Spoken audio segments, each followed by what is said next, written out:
Hello and welcome to the Portent Kast. I am Lila, your dungeon keeper and host. The Portent Kast is a queer, female, and non-binary actual play show where we play TTRPGs of all sorts. You are tuning into episode 1 of Below the Grove, our brand new Dungeons & Dragons 5th edition game set in Aramel, my homebrew world. Without further ado, let's introduce our players for this season.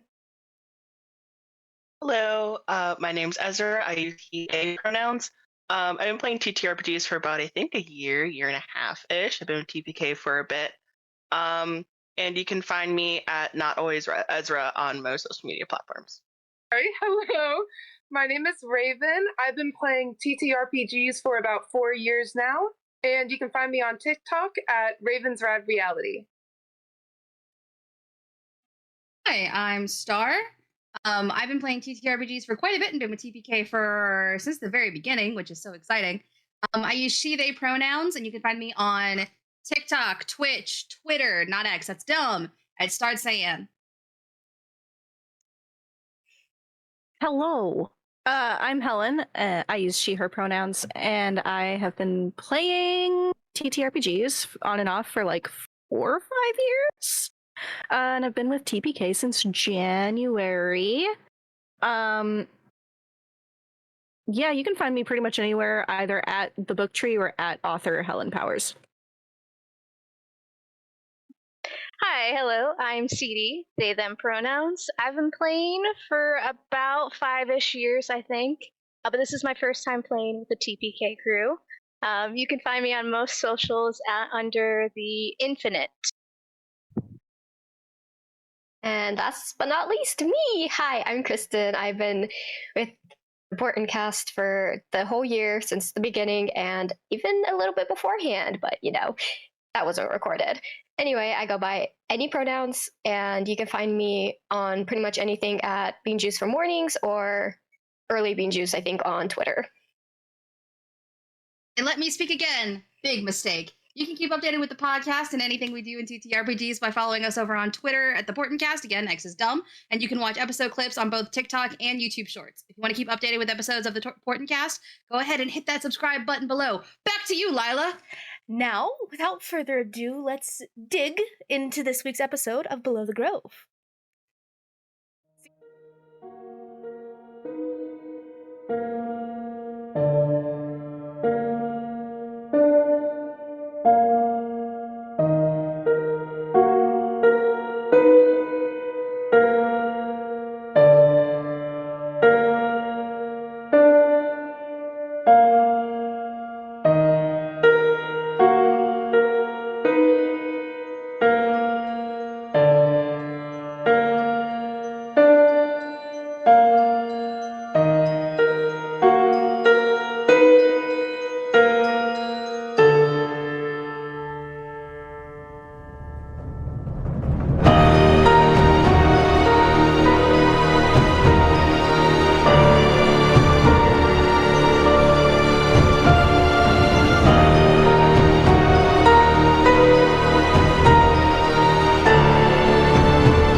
The new century has recently turned, adding another tick of success in Aramel's history since the Purians.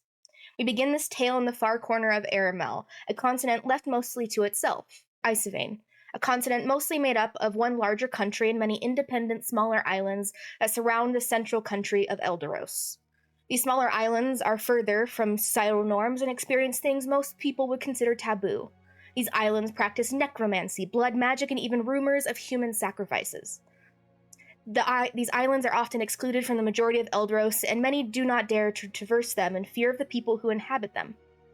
Elderrose itself is a country that is still ruled by a monarch, despite most of Aramel having cast aside this way of ruling after the War of the Mad Kings. This alone makes Elderrose stand out in modern society. The Baudelaire family rules over Elderrose, and were installed on the throne at the beginning of the Fourth Age after the previous monarch was overthrown. Baudelaire dynasty has run true for over 800 years, though not all of those years have maintained peace or prosperity. The current monarch is King Jadis III and Queen Morgan Baudelaire, who have sat upon the throne for nearly 2 decades. They have a single heir, Idris Baudelaire, who is betrothed to one of the eldest daughters of one of the other 12 noble houses that consist of the monarch's court. However, the monarch is soon expecting a second heir. Elderrose's noble houses rule over the lands and instill a sense of fear with their iron fists. These houses were given a large city-state to rule over and protect the citizens within, each from the dangers within the Whispering Woods and the Shattered Steppes.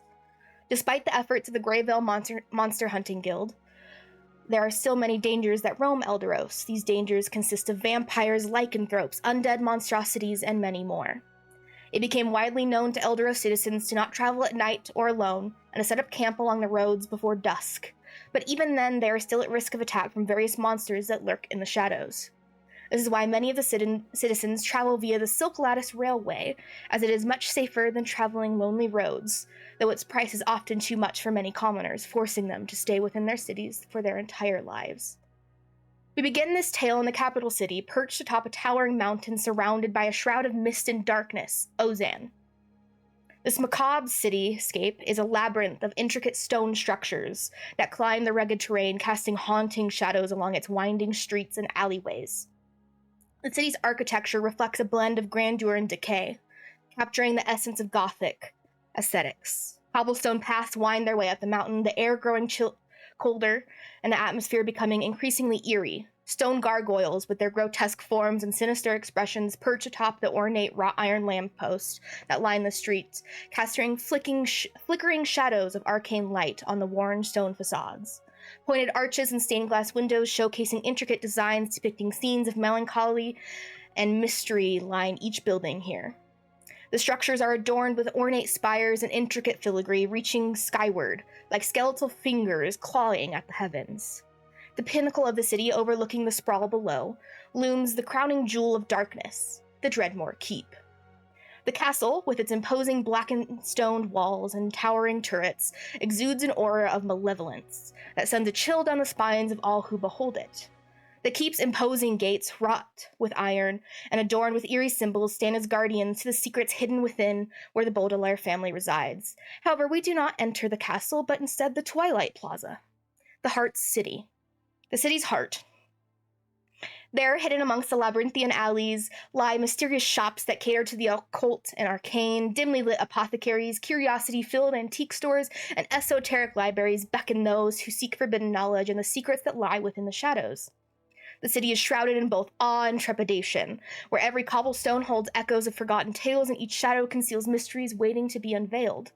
We begin at one peculiar attraction that stands out, drawing both curiosity and trepidation. A circus tent that dominates the city's center, that has recently been erected for the New Dawn Festival. The tent's tattered black and crimson fabrics flicker among the light breeze, standing as a foreboding monolith against the backdrop of the capital city. Approaching the tent, one can hear the distant calliope music adding an eerie ambiance to the air. The entrance to the tent is flanked by dark flickering torches casting dancing shadows upon the ground in a plum coloration. The path leading inside is lined with worn, weathered banners that bear the emblems of forgotten mythical creatures, hinting at the mysteries that lie within Ignatius's Shadowlight Imaginarium. The air is heavy with the scent of damp earth and exotic incense. In the shadows, fortune tellers with mysterious eyes beckon you to peer into the murky depths of your fortune. Stalls and booths offer peculiar trinkets. And exploring deeper into the tent, performers of the Imaginarium practice their acts. An elven contortionist twists like a snake, fairies throw dozens of knives between them, and fire dancers manipulate flames with an eerie grace. 2 figures sit next to each other watching as the rest perform in front of them. A deep purple tiefling with golden eyes and 2 sharp twisting horns that sprout from their skull. This figure is adorned with ebony black fabrics with gold accents that flow around them. This figure sits watching with a much taller and broader figure next to them, taking down notes as the tiefling spits critiques towards the performers. And could I please have Star describe your character? Yeah. Next to him is a 6'5" half-orc man with a lean, muscular build, slightly pointed ears, and short tusks that stick out from his bottom lip. His skin is a deep green. He's got black hair that's pulled back in a short ponytail, and it's shaved on the sides. His yellow eyes shine brightly as he takes notes, and he wears an open-button, lacy white shirt, a deep blue tunic, dark velvet pants, and long black boots that all look a little bit too tight on him. He has some blue and red shawls kind of wrapped around his middle and a couple of red gemstones adorning his person, and he's just scribbling away. You sit alongside your mentor and ringmaster, Ignatius, as they battle the other performers' acts in preparation for the first showing of his Imaginarium here in the country of Elderrose as a favor to the monarch for their newest heir to be presented to Aramel in the coming short days. You sit alongside him, just finishing the rehearsal of your act and taking a break to jot down notes on the potential future acts or improvements Ignatius thinks the circus may need. Is there anything you do as you sit in the tent? Really curious, how long is it until the performance for the daughter or for the child? You guys are performing all throughout the week during the festival. But you guys are going to have a bigger performance at the New Dawn tourney at the end of the week. All right. I'll keep that in mind. For the future. You've spoken to Isadora recently. I haven't, unfortunately. I'm sure she's taking fortunes of everybody who's passing in the streets as the festival persists this morning. Of course. I might go pay her a visit while we have a break. Might be a good idea. Stands up, wipes off his velvet pants, that are cut open at the bottom so they can get ankle. And then I think he just kind of nods to people in the tent, looks around a little before he goes. Okay, and as you are getting up to go walk in, you see a younger kind of orcish boy dressed in a simple shirt, trousers with suspenders sewn onto them, and a worn newsboy hat runs into the tent holding a large parcel of papers. Here you go, sir, your delivery from Spellweaver's Printing Co. If you need any more of our wonders, come see me Paul back at the press. Good day, he says as he leaves the parcel with Ignatius. Ignatius kind of just looks at it and kind of just, wait a moment, Sakura, and gathers everybody else around. And once everybody is around, he takes the parcel of flyers and kind of hands everybody a stack. All right, so tonight is our big performance in the big city, but we've got this handled. We've done hundreds of these across Aramel. I trust in you lot. But now it's time to double down on marketing. So each of you just take a stack of flyers, go about the city, and market your acts. I don't know. You do you. Play to your strengths and let's get a large crowd for tonight. Go off and have fun, my loves. I'll see everyone back here 3 hours before showtime. And you can see the flyer to the Imaginarium in your journal, Star. It's so nice. Mm-hmm. He sighs deeply because he thought he was going to have a little bit of a break, and then he goes, all right, marketing. And everyone, you can also see Sakura's token on Roll20 now. But you go out to go market the performance tonight, and we're going to go head over to another one of our characters. Kristen. You sit in a clearing of tall, dark evergreens, unsure of where you are. You can smell the recent rain. You sit in this clearing, cold and alone. The wind screams against the trees, goosebumps creeping upon your skin with each howl. Your eyes dart around you as you feel like you are being watched. You don't notice anything until you do. Within the tree line, you see a figure appear from the shadowed forest, cloaked in dark robes. They're saying something, but you can't quite make it out as your heart begins to race. It's beating, pounding against your skull. You hear your breath become more thready before a sound comes from behind you. Your eyes dart in that direction. You see another figure appear, then another just feet behind, then another, and before you know it, 24 figures stand around you in a circle. You shut your eyes tight, worried for what will come next. Your breath steadies and you open your eyes to see yourself sitting in a small cabin draped in red velvet that slightly sways as the train moves along the tracks. To your right, a dark wooden sliding door that has a small pane of stained glass depicting an early morning sky over a dark forest of evergreens. To your left, you see a large cliffside below you and a beautiful forest before it meets with a mountain. And you can see the sun rising, but you can also see you cannot see the sun rising, but you can also see the beautiful rays of the morning sky. And across from you is another figure sitting, stirring a small cup of tea before pushing it over to you as you sit up in your bed. You can see a clutter of books and materials sprawled out across the table, what looks to be research. Raven, you've been studying for about an hour or so while Lorelei rested in front of you. Just before she awoke, she was mumbling under her breath, and beads of sweat began to form before she jolted awake and searched her surroundings. If I could please have both of you describe your characters. I will go first since I was introduced first. Lorelei, she is kind of on the smaller side, around 5'3". She has long, wavy, about mid-back wavy hair. Usually it's tied up into a braided half-do, but as she was asleep previously, it is undone. So it is just kind of a mess. And then she has really nice brownish hazel eyes. Just really dainty, very sweet looking, and yeah, that's what Lorelei looks like. Did you describe what she's wearing? She would be wearing different clothes than she normally would, so she's probably wearing something comfortable to sleep in, something kind of lacy but not too restricting. Normally she would be wearing a black corseted, almost vintage gothic style with long lacy sleeves. The color is black, that she normally wears.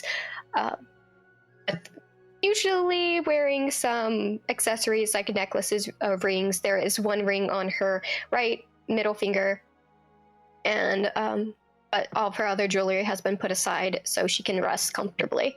But besides that, she's wearing just a nightgown of sorts to, sleep comfortably. Erebus is a 6'5" half-elven man with a pretty muscular build. He has brown eyes with a hint of yellow in them. He's probably still wearing his leather armor and a white shirt underneath with simple brown pants.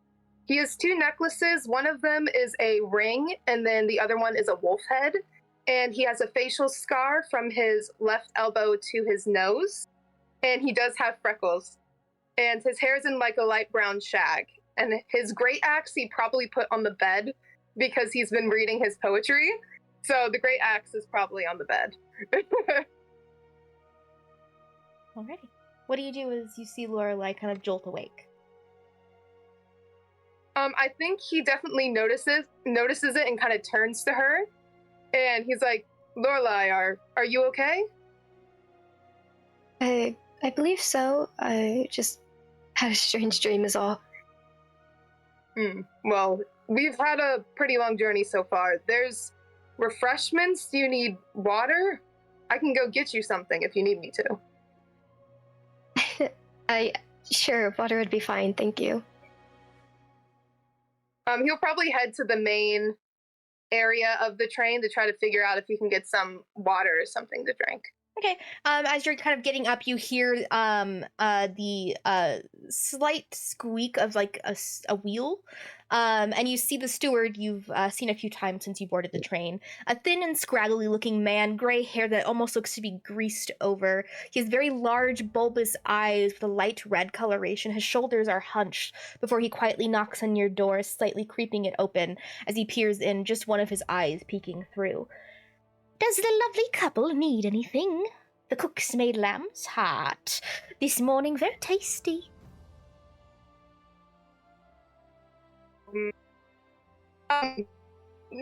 Water? Water? That's it. Yeah. Sure. Yes, I can get you water. Just give me a moment. And he goes and he pours out a glass of water for you and hands it to you. Are you sure that no food for the morning? He kind of just looks over at Lorelai and he's like, food? We probably should eat. I mean, yeah, sure. We'll have some food. Okay. He goes and gets 2 plates of the lamb's heart, and kind of just goes and sets it on the table that's in your room. That'll be 2 silver per plate. Yeah, and he just gives him 4 silver. He's like, here you go, and he kind of motions towards the door. Thank you. You have a lovely day. He kind of just, the wheel squeaks off as he continues down the train car, knocking on each door as he goes. About an hour goes by. The sun has risen up over the valley, a few of the trees beginning to turn as the new season falls upon Elderrose. Lorelai, you notice as you get closer to the city, you can see the stained glass on the sliding door almost begins to shift in scenery. The forest picture begins to move to a mountaintop that carries an image of a large castle with dozens of stone spires. oh, that's quite interesting. Did you see that? And Erebus kind of like motions and goes, what were you looking at? The stained glass. It changed. I didn't notice anything, but maybe it did. I'm sorry, I was eating the food. Oh, it's fine. That person who brings us the food, he seems to unsettle you. Is there a specific reason? Oh, no, it's just... He just has a look about him, I guess. That's it. Don't worry about it. It's fine. I mean, I guess if he Eating doesn't... the food quicker? As long as he's not going to harm us, I guess. No, I don't think he would harm us. I doubt it. I think we're safe. Don't worry about it. You And he hear just- the steward yelling down the hall of the train, "Next stop, Ozan! Capital City, Ozan! Next stop!" You hear the train horn sound off as it approaches the station. "Next stop, Ozan! Gather your things, Ozan!" The voice grows more distant as he passes far beyond your room. As you hear the screech of the train engine, you can feel the train halt to a stop. You kind of gather your things. You begin to hear the commotion of the other passengers beginning to get up and exit. Lorelai, you gather your bags and the birdcage that is there in your room as well. You see Ivory kind of just sitting there perched, kind of just looking around. You exit your room on the train and into a long and crowded line of people getting off at the capital city. You each slowly walk through the train and towards the exit, when Erebus, you hear a quick shuffling behind you before you feel a smaller figure move past both you and Lorelai, almost shoving past you and everyone else in front of you. Can I make a perception check just to see if when he brushed past us, if he did anything? Yeah, make a perception check. Okay. Lorelai probably stumbles forward of some sorts and just like, oh. 16 in total. You didn't notice anything. You did hear though, oh, sorry, gotta go. And you like look down. It was a hooded figure, probably about 3'2", and holding like a small satchel over his bag or over his back. Yeah, you can see him kind of move along through the line of people, kind of shoving everyone to get past.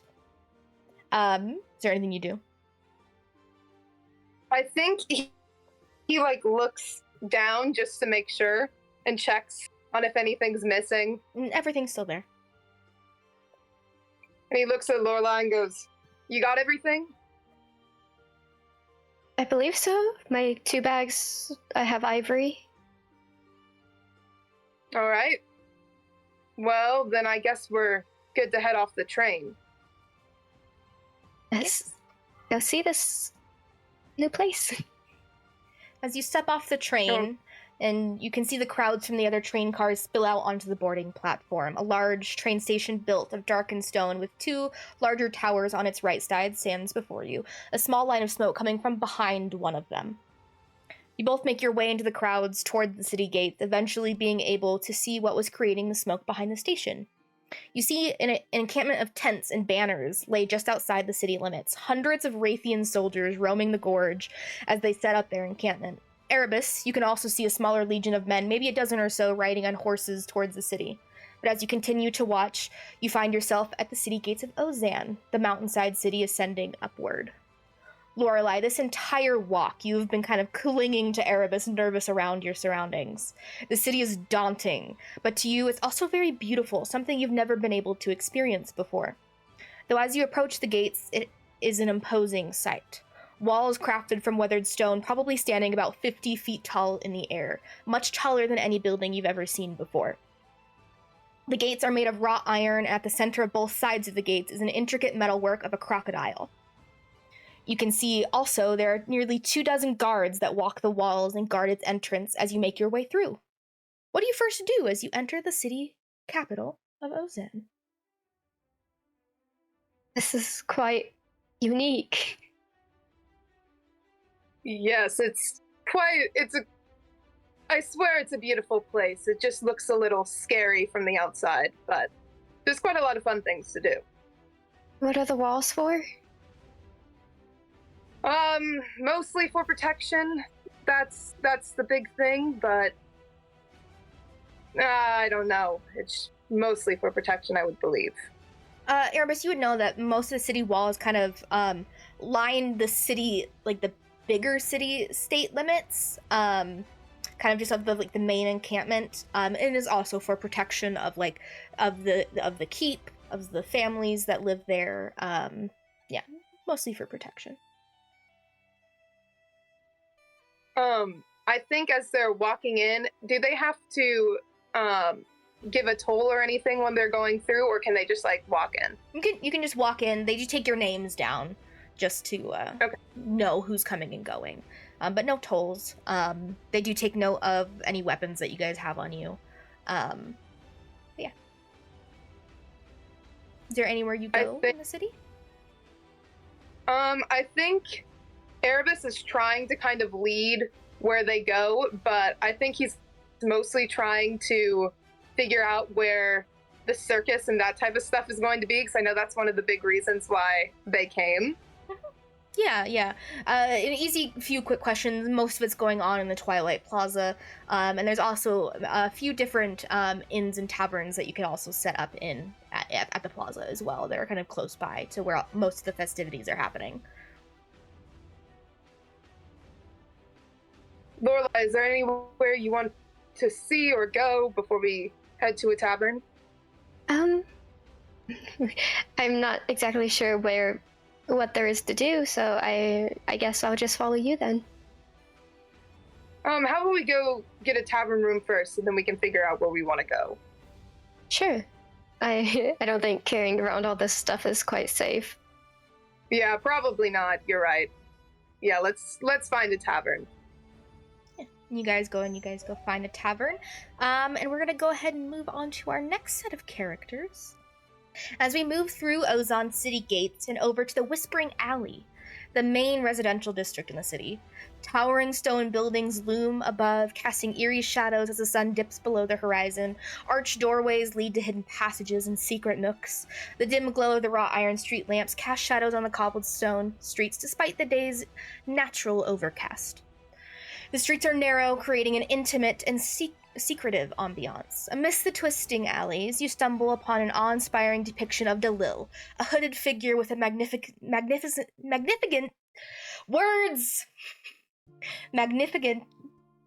with a large staff, with lantern hanging from the tip, the sound of lantern chains squeaking as they swing with the light breeze. As you look into the courtyard, you can see an elderly woman knelt before the statue, presumably making peace with the lost souls from her life. She holds her hands to her lips before motioning to her cheeks, and finally placing her hand at the foot of the statue before silently standing up and leaving the courtyard, the sound of muffled cries from beneath her cloak. Two figures walk past her, just witnessing her prayer, as they make their way toward the city's heart to take part in the New Dawn Festival. One figure almost keeps a keen eye on their surroundings as her arm is intertwined with the other. The smaller figure next to her is cloaked and almost shying away from people as they pass on the street. If I could please have Ezra and Helen describe their characters. Who do you want to go first? Let's go with You Kieran. Let's go with Kieran Okay. first, Cool. since she's the most visible. That's fair. So Kieran is an elven woman. She's about 5'8", and her skin has this almost like grayish sort of coloration to it. Like she's very pallid, very, very pale. She has very long ears, and she looks very creepy. She has on this like black wrap top and the set of like full length leather bracers that come up to like almost like a turtleneck, and they go all the way down her arms and cover her hands and fingers. She's wearing a like black open skirt, and she has these like brown wraps with antlers hanging off of them. And these like jawbone earrings are in, and she has crazy long hair. It goes down past her butt, and it's in like these very large curls. Almost the parts of it that are black are very black, but there are streaks of white throughout it.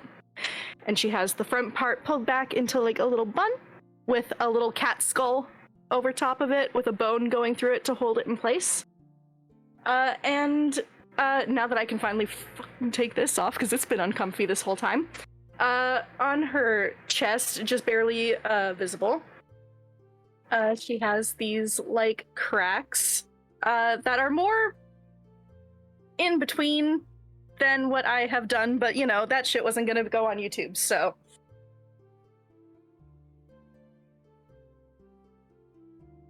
There she is.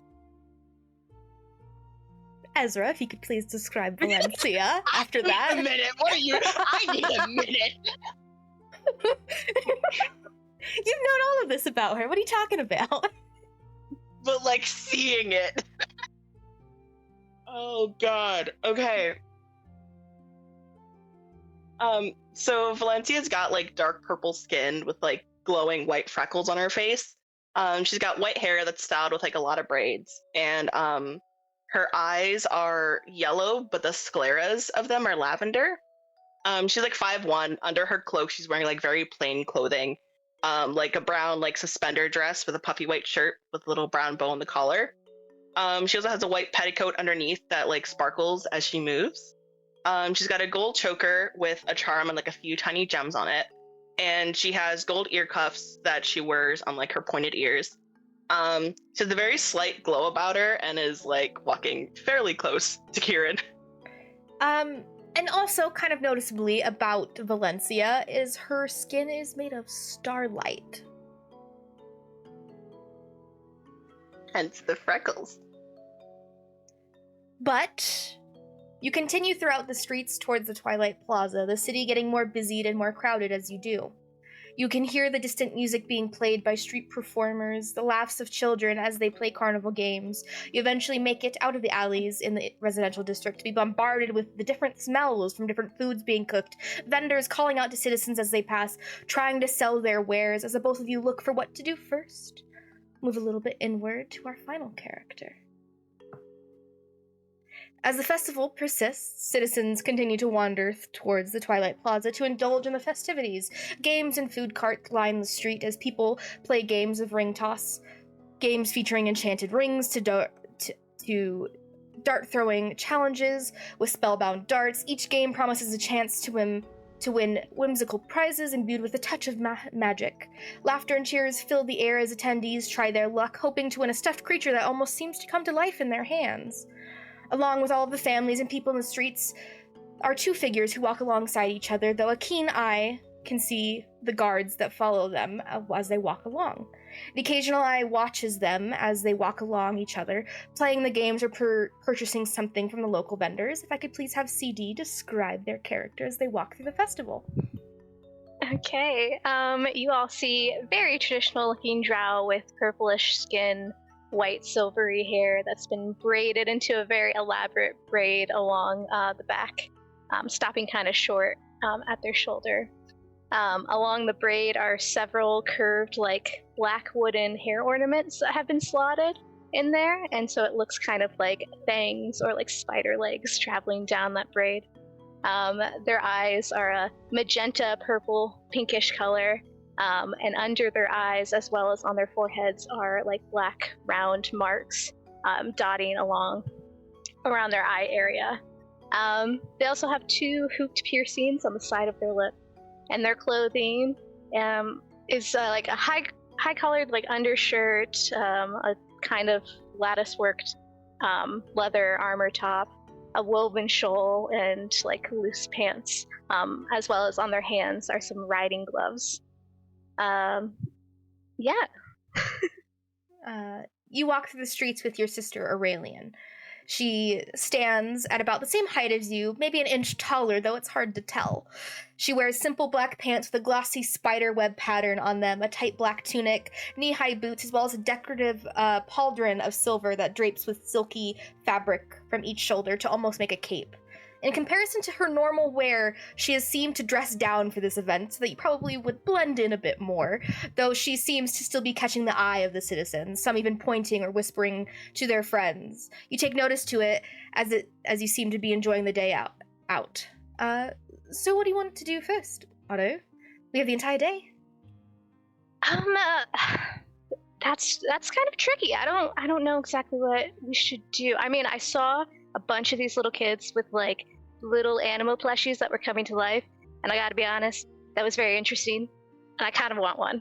We could go play a game. I'm sure there's we passed a few already, but we could go play all of them. Yeah, let's do that. I bet I'll get a higher score than you, so I doubt that. Okay, let's see. And toward the end of this sentence, your sister kind of cuts. Your sister kind of cuts you off as she kind of looks behind her, and you see a younger human girl, probably 8 or 9, has tugged on her cape. Are you Lady Aurelian? She asks very sweetly as your sister smiles towards her and squats down to meet her gaze. Can you keep a secret? Aurelian asks as the girl nods very quietly. I am Lady Aurelian. And who might you be? And this girl goes on to tell your sister her name is Lysandra, and how she's read all about Aurelian in the library in her district, and how Aurelian is her idol, and that she wishes to grow up to be a great warrior like her, and to be queen one day too. Your sister laughs and smiles, saying that once Lysandra is grown, she would gladly take her under her wing if she still wished to fight, as she goes to pull the pin keeping her hair in place and then puts it in the girl's hair. And you can see it's like a silvered sword pin, and the girl lights up as she does this, quickly hugging her before she skips back towards her mother ecstatic. Your sister smiles until she sees her back with her mother and turns back to you. Well, we might have been found out. Oh, I don't think we were very subtle at all. I know this is like a dress down look for you, but I gotta admit, very eye-catching. What made it eye-catching? I'm trying to pick one. Okay, great. Lovely. But hey, that was cute. It worked out. Anytime I come into the plaza, I get crowded. So yeah. I mean, the little girl, she wanted to be like you. That's adorable. No, I'm sure once you make your name and after you too, they'll probably have children coming up to you asking to be like you. Well, maybe. I think it'll happen. Hey, what about those games we were talking about like 2 seconds ago? We could go play games. All right, heads up. You guys go towards to go play games. Valencia, as you and Kieran move through the festival, you notice a small group beginning to crowd around two drow figures, mostly the crowd consisting of younger girls. The woman, the older of the two, is tall and very beautiful and seems to carry a very soothing and cheerful energy as she speaks with the crowd. The other figure kind of smiles, talking when asked questions, but seems to hang back a bit as the crowd asks questions of the other. I'll point out to Kieran and like, do you know what's going on over there? Do I know what's going on over there? Make a history check. Okay. Hang on. I gotta The find first that. roll I of gotta the find campaign. that. 18. You don't necessarily know exactly who this is, but based on just based on things that you've overheard, it's probably the Arachne sister who is betrothed to Idris Baudelaire. I believe that is the fiance of one of the princes.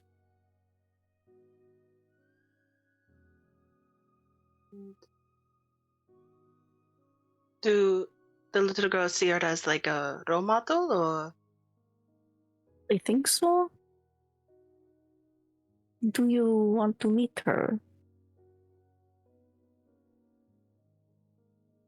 is that okay? I don't see why not.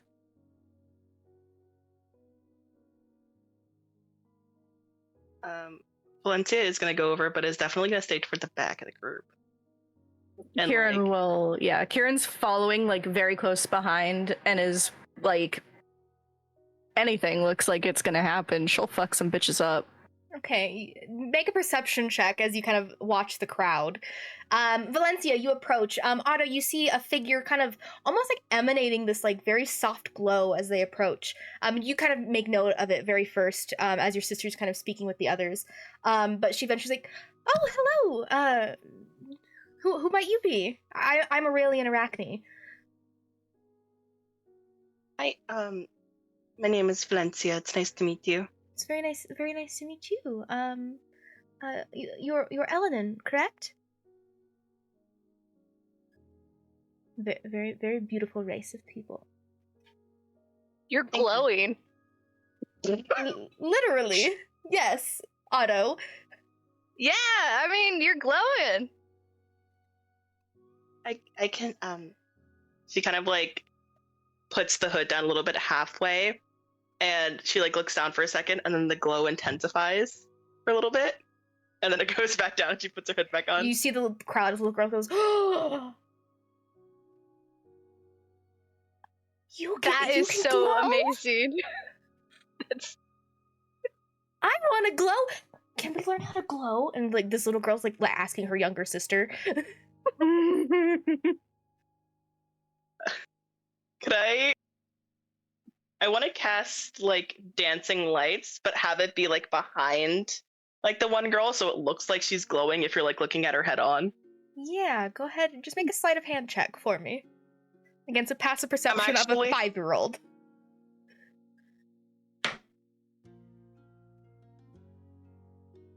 Okay, and you said sleight of hand? Yes. Also, my perception was a 25 or 23. Sorry. Good God. Okay, good to know. 12. Okay, yeah, this is easy enough. It's 10-year-old.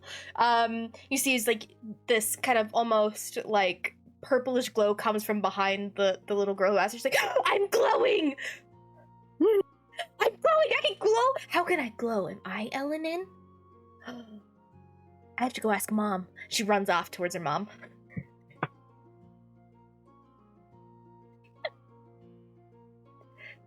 She dismisses the spell and just like. So, Valencia, are you from Tomodrea? Or from a different continent?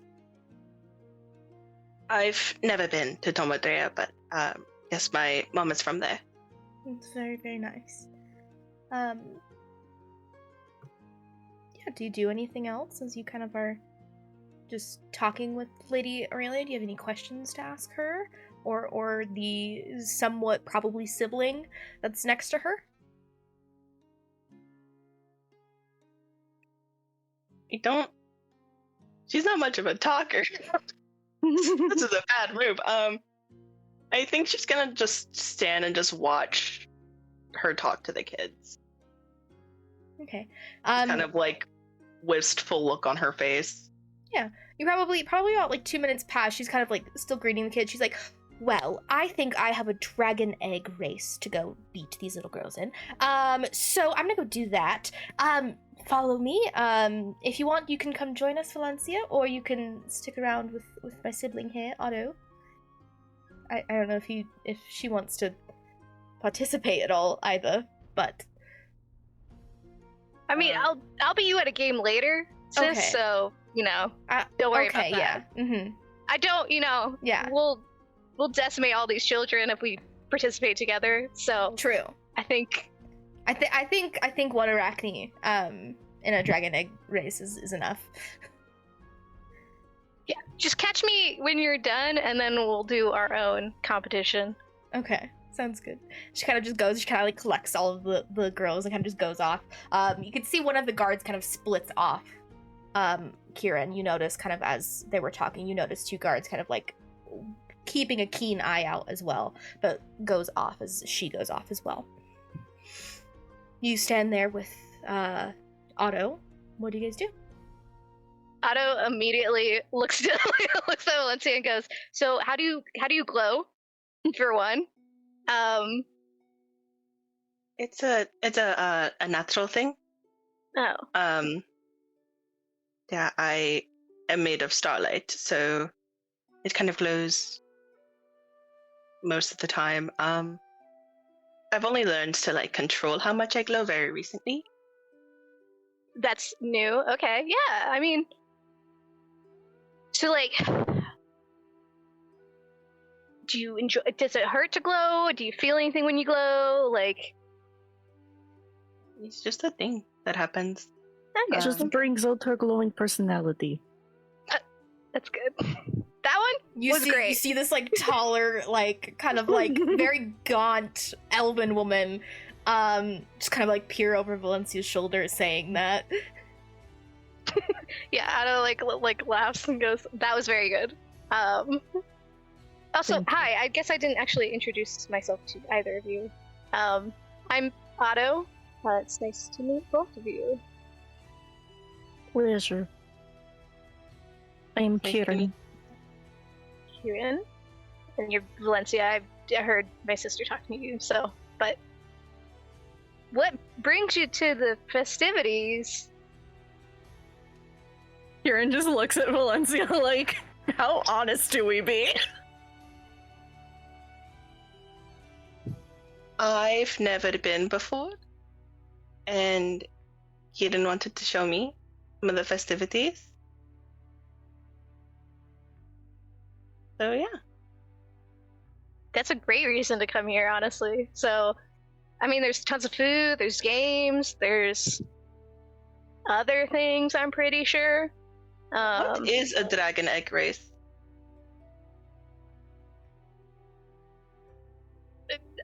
It's when you basically, there's like a ball that kind of looks like it's a dragon, and then you chuck it as far as you can. And that's the whole game. That doesn't sound like much of a race. I mean, you run as you throw it, so maybe that's the racing part. Hmm. But there's other games besides that one. You don't have to actually do that one. Or any of them.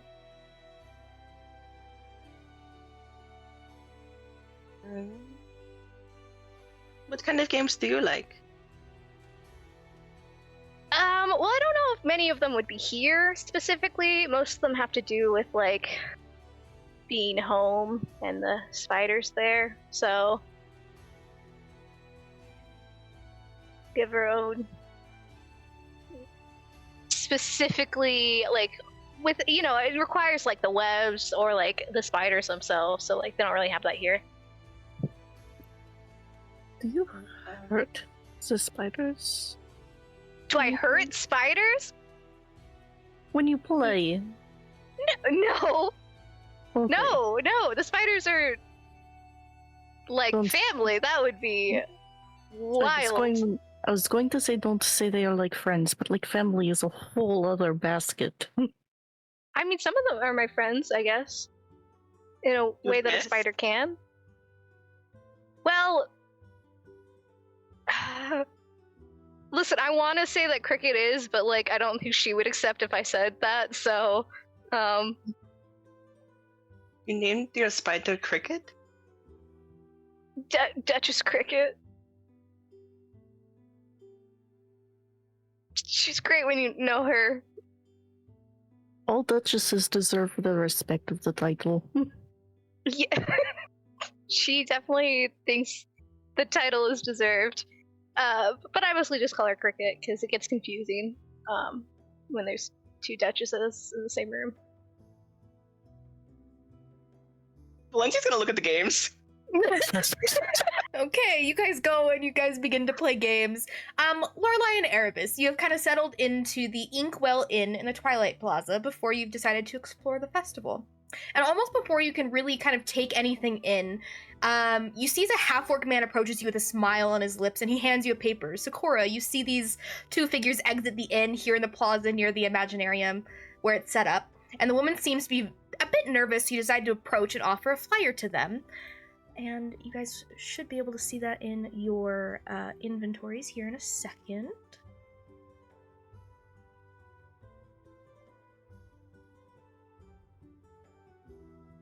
Ooh. But as you approach Sakura, do you say anything? Ignatius Shadowlight, imagine. Yeah, actually, hold on a second. Ignatius's Shadowlight Imaginarium. Shows all week long, but we got a big one tonight if you want to come by. Is this the circus we were planning on going to? Erebus is just like, oh yeah, that's the one I was telling you about. Oh, cool. Where is it, and how much are the tickets to get in? Oh, everything's on the flyer here. But of course, it starts at dusk. It's 5 silver pieces to get in. Where is it? It's literally like a block over from where you guys are at right now.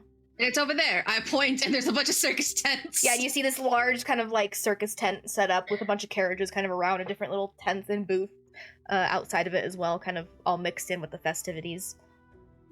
Get your fortune told. Watch a bunch of fairies throw knives at each other. Whole lot. So those are the big little tents you were talking about. Yes, those were the big little tents that I was talking about. Okay. Yeah. I hope I mean- that makes more sense now. They're much bigger than I was picturing. Oh, still little? No, I'm glad they were bigger. I was wondering how you got so many people in such a small, but bigger tent. Yeah. No, they're a lot bigger than you would think. Never been to the circus before. No, I have not. I haven't been here either. Right. Oh. Oh, It's nice been a to long time. Okay, well, maybe I'll even get to show you a little bit of what I can do. Oh, what can you do? Look down at Lorelai, who's I think how tall are you? 5'3". I look down at you, and I kind of look like I'm wiping sweat off my face, and I use kind of my illusion magic to make my face look exactly like yours. Oh, it'll be nice to see you there. I gotta keep going. I haven't seen that type of magic before. I haven't either. That freaked me out. I did not expect to see my face on that body. I did not expect that either. I do not look good as a man. It's okay. It's okay. And he starts like batting Lorelai. 5 feet away, hearing this conversation, I'm trying really hard not to be offended. Like back then, it's like, okay, well, those guys are fucking assholes. I'm just gonna keep going. Okay, you guys have gotten your flyer to the Imaginarium. I will also add this into everybody else's journal, because by the time you guys all meet up, you guys will probably all have seen it. not edit. Thank you very much. Show to players. It says Ignatius's Shadowlight Imaginarium, betied in unique carnival games and activities before bringing the entire family for a night of fun that stretches the imagination in Ignatius's Shadowlight Imaginarium. Show begins at dusk. Tickets are 5 silver pieces a piece, and then it has the name again once more at the bottom. But is there anything anyone would like to do here at the festival before dusk? It's probably around like 11 in the morning. Are there any games like visible from where Lorelei and Erebus are? Make a perception check. Ooh, perception. What is my perception? I'm not a perceptive person. Cool. That's a sexy little 9 plus 2. Okay. You see that there is a you see mostly just kind of around the inn that you guys are standing outside of right now. It's mostly just like food vendors here. You probably imagine where kind of like closer towards the tent or kind of further off in the Twilight Plaza there might be more games. I see that there's a lot of people out. Is there anything you specifically like to do? You've been to the circus before, so I'm not sure what they have around here. Well, there should be a lot of games and stuff that we can go play. There's also food if you're still hungry. Not much to do with the circus until it starts, I believe. So, if you want to play games or eat any food, we can go do that. I would love to play some games. Okay. Yeah, we can go do that. They kind of like motions for the door. Okay, you guys go off to play any games. There are 2 that you guys immediately spot, kind of once you get to that kind of section in the plaza. There's the Strongman Challenge. You'll have to lift an anvil, and the person who lifts it for the highest or the longest duration wins a pot of gold, like for people to put in money towards.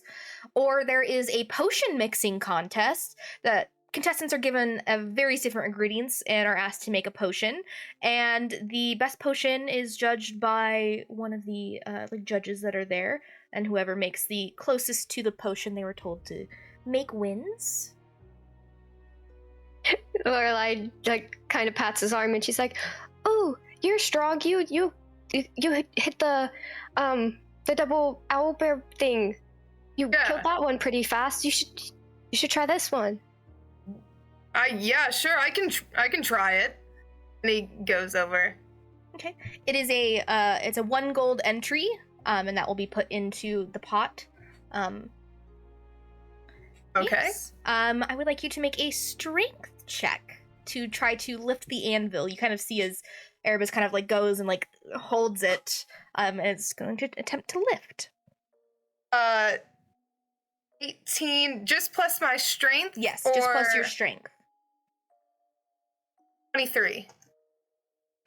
Okay, you see as Erebus kind of like goes around and kind of like struggles for a moment, but then lifts it up, and you're able to hold it for like a good 10 seconds before you have to drop it. It's very, very heavy, but once kind of like everyone else like in the immediate vicinity has done it, let me just see if anyone rolls any higher. And Erebus, you win a pot of 12 gold pieces. Nice. More food money. Yay. Lorelei was definitely cheering you on. Thank you. You definitely see that like there's a few people who like caught their attention, like of just all of the people just like lifting up the anvil, and like there's like a crowd of people just watching. Oh god. Lorelei kind of like pulls him over once he's done his challenge, and she wants to try the potion making. Okay. Go over to the potion making contest. Go ahead and roll an intelligence check. And if you are proficient in alchemy tools, you can add your proficiency bonus.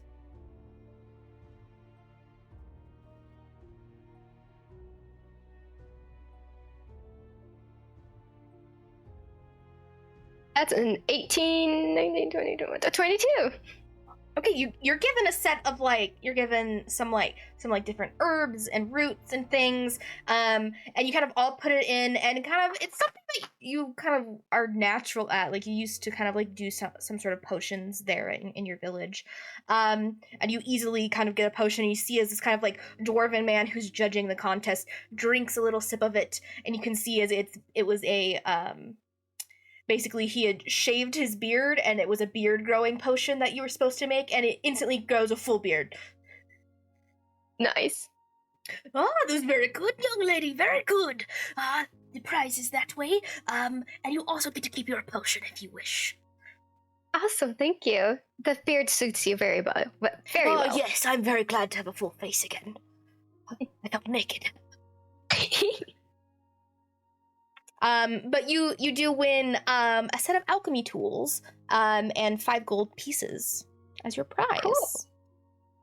Is there anything anyone else would like to do before dusk? Kieran is keeping an eye out for her buddy. Okay. And also taking Valencia around to see all the games and partake in whatever ones she wants, and Kieran will pay for every game that Valencia chooses to play. Okay. There's a multitude of different games. There's ring toss, there's dart throwing, there's even an archery little place that you could with a fake little bow. There's different little you see that there's a strongman challenge, there's potion making contest, you can see the dragon egg race, which you see Aurelian and the other little girls that she brought to go play are all holding this kind of very large kind of boulder painted to be like a dragon egg, and they're trying to run without it falling out of their hands.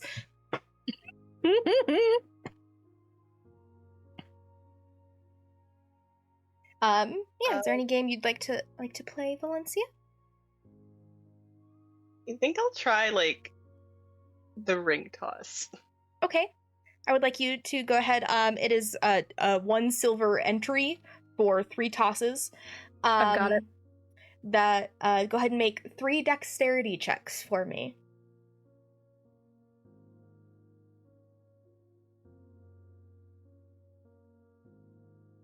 12. Dirty 20. And 19. The first 2 you throw kind of, one doesn't make it at all. It kind of tumbles off of the bottles. The second one nearly makes it but bounces off, and the last one makes it on to the bottle. We have a winner. And you see as the booth keeper kind of just goes and picks a little plushie of what looks to be a what am I thinking of in my brain? A little teddy bear plushie, just off, and hands it over to you. Thank you. Yeah, she's gonna cherish this. Good job. Otto also wants to try a lot hotter than it get a looked. plushie. Okay, go ahead and make it's 1 silver entry for 3 tosses. Can I do the dart one instead? But is it just the same process? Yeah, basically same process. Cool.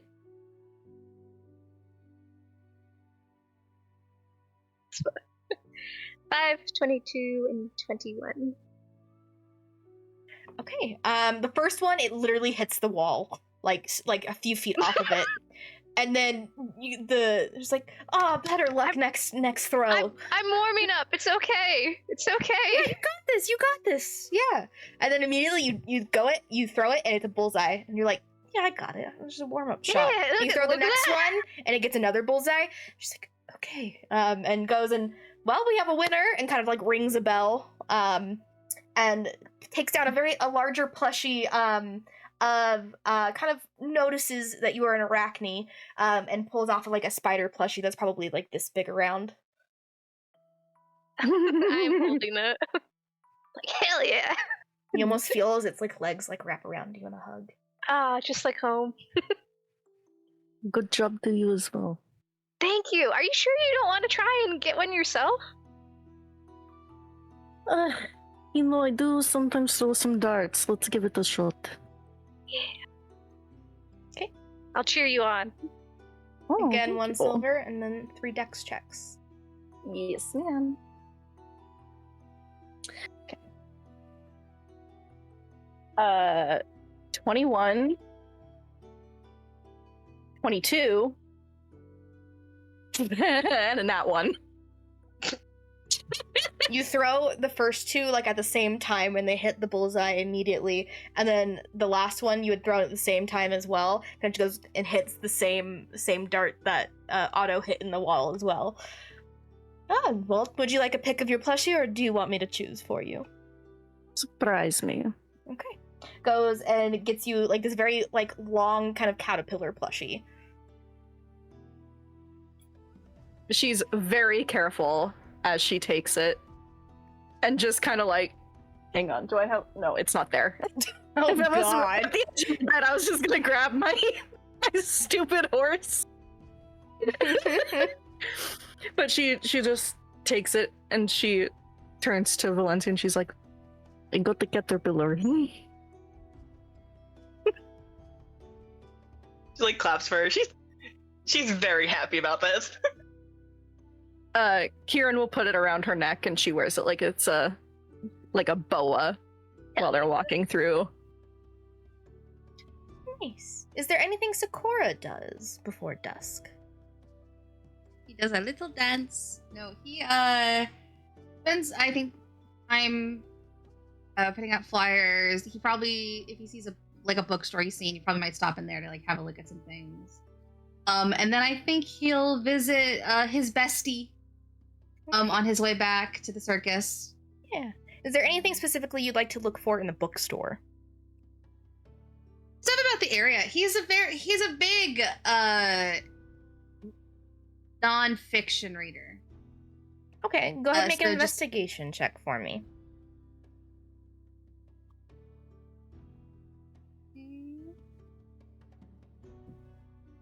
A dirty 20. Okay. You aren't able to find like a book specifically on it, though you are able to find a map of the country that you're in. Yeah, I'll take that. Okay, it'll be 5 gold pieces. if you Yeah, like it. definitely.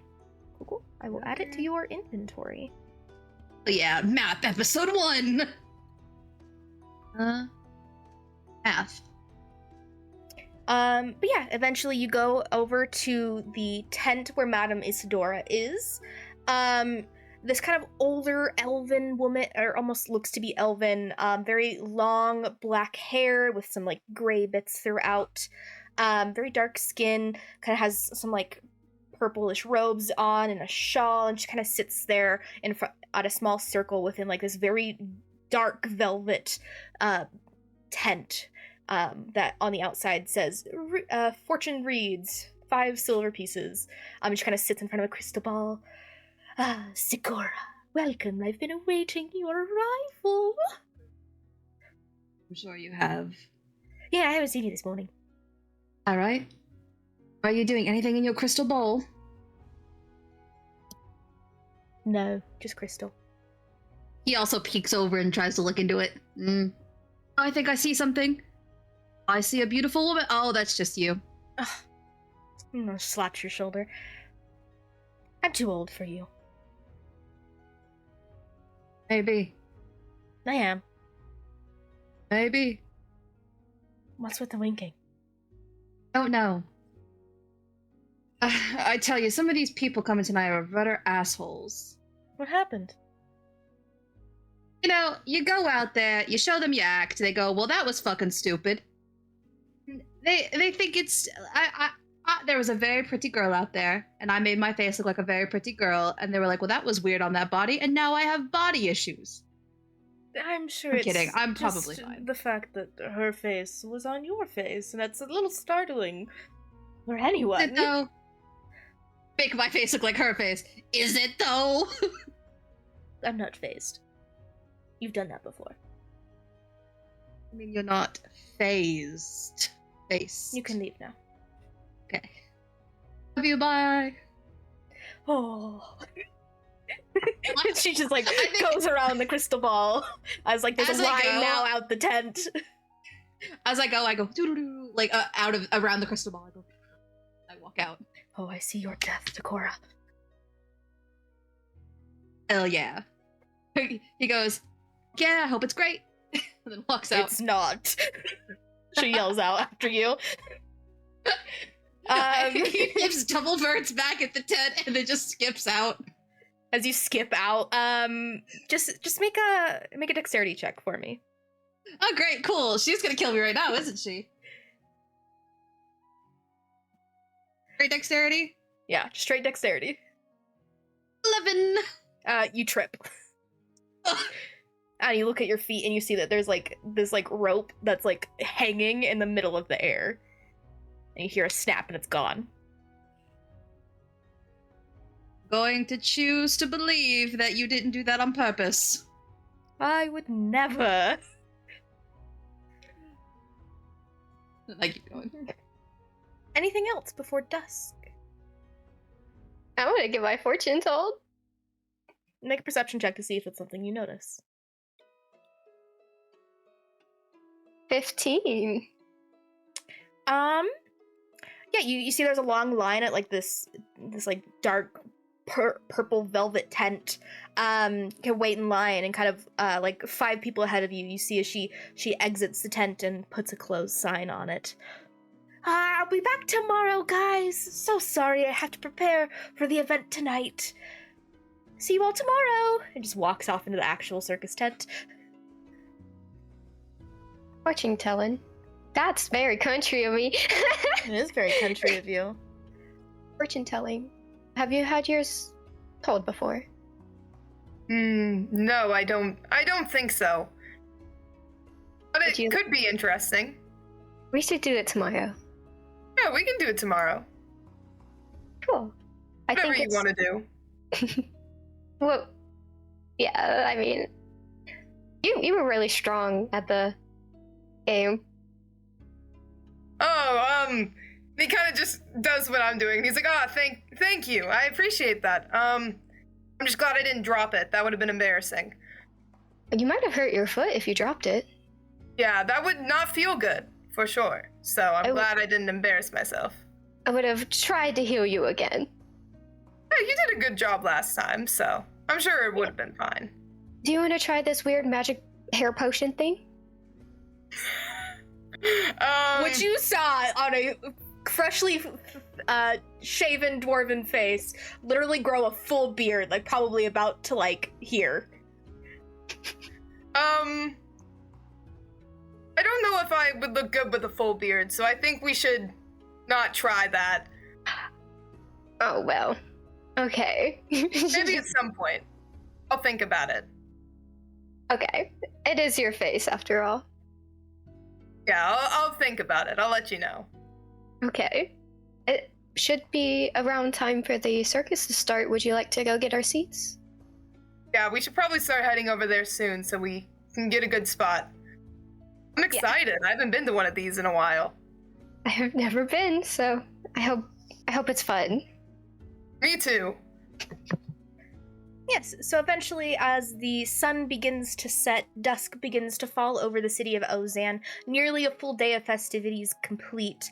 You guys everyone kind of begins to congregate at the circus tent, and all begins to begin purchasing their tickets.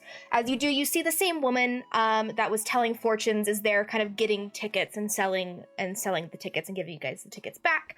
Kind of greets and talks. You guys are probably the first of the group to arrive. So you guys approach. There are 5 silver per ticket, so 1 gold for the 2 of you.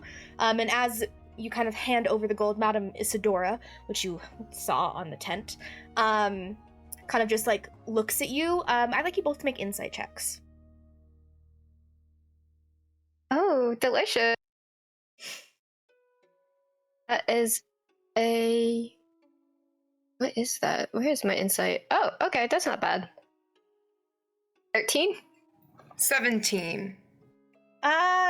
Erebus, you kind of more so kind of keep up on it. You kind of, as she kind of looks up to you, you see like her eyes like go this pale white for a second. And then you can kind of like hear her heart racing. And then she hands you 2 tickets. Enjoy the show. Thank you. Thank you. And he kind of just like leaves, but he's definitely a little confused. And then I would like Valencia, Kieran, and Otto to also make insight checks as you go through the line. Do you guys stay together for the entire afternoon? If they don't mind me tagging along, I would. You know, I think Otto earned, like, not full trust, but, like, enough trust that Kieran's kind of like, yeah, okay. Like, I don't mind you hanging around. You're not trying to hurt my girl. So, and also Kieran covers the cost for Valencia to get in. No. Yep. Let me pay. Nope. I think actually Otto would be like, since you put up with having me around for the full day, do you want me to cover all three of us? I mean, if you would like to, you can. Sure, yeah, of course I could do that. So I'll cover the whole group. Okay, Well, so thank that's you. 1.5 gold, so 1 gold, 5 silver. And as you guys all begin to enter the circus tent, that's where we're going to take our break. I'll see you back here in a minute. And welcome back. We pick up as the party has just entered the circus tent. What were the three of yours insight checks from before our break? Dirty 20. 8. 7. Okay, yeah, you two 17. don't notice that. Who had said 7? Oh yeah, I remember. Yeah, we went through yours. But Kieran, you're kind of the only one who notices as Madame Isidora is giving you guys your ticket, the flash of white, and she kind of like has this like almost dreaded expression on her face before she like quickly masks it as she gives you your ticket. Have a wonderful experience at the Imaginarium. She doesn't like that. Okay. But you guys go and sit down. Is there anywhere specific anyone would like to sit? It's kind of like a big space. There's kind of like 2 or 3 rows of stands of seats. There's a large pit in the circle where you assume the circus is going to be performed. Does anyone sit anywhere specific? Closer. Maybe not the front row, but like I want to see everything. Okay. Yeah, you three kind of entered kind of like at the last bit. There aren't a lot of seats left. And I'll pull you guys over just to the ambient map, just so you guys can kind of get a feel of what it looks like. Helen, you do not need to record. You're good. Yeah, you guys see there, I have seated you guys where you guys are. And Sakura, you're outside, kind of gathered at the backside of the tent as Ignatius does his like pre-performance kind of like boast up of all of the acts, and it's kind of like boosting you guys up, kind of like saying this is how it's gonna go down or whatnot. And kind of a little bit later, kind of as that kind of amp is kind of going up, you guys are all beginning to make your way towards the front of the tent, where you guys will enter when your acts are signaled. And you see Madame Isidora, she kind of like looks kind of like a little, she's like picking at her nails, kind of like zoned off since the rest of the line has either made it into the circus or tickets have sold out. Dora, what's wrong? Make an insight check for me. Not one of my strong suits, I don't think.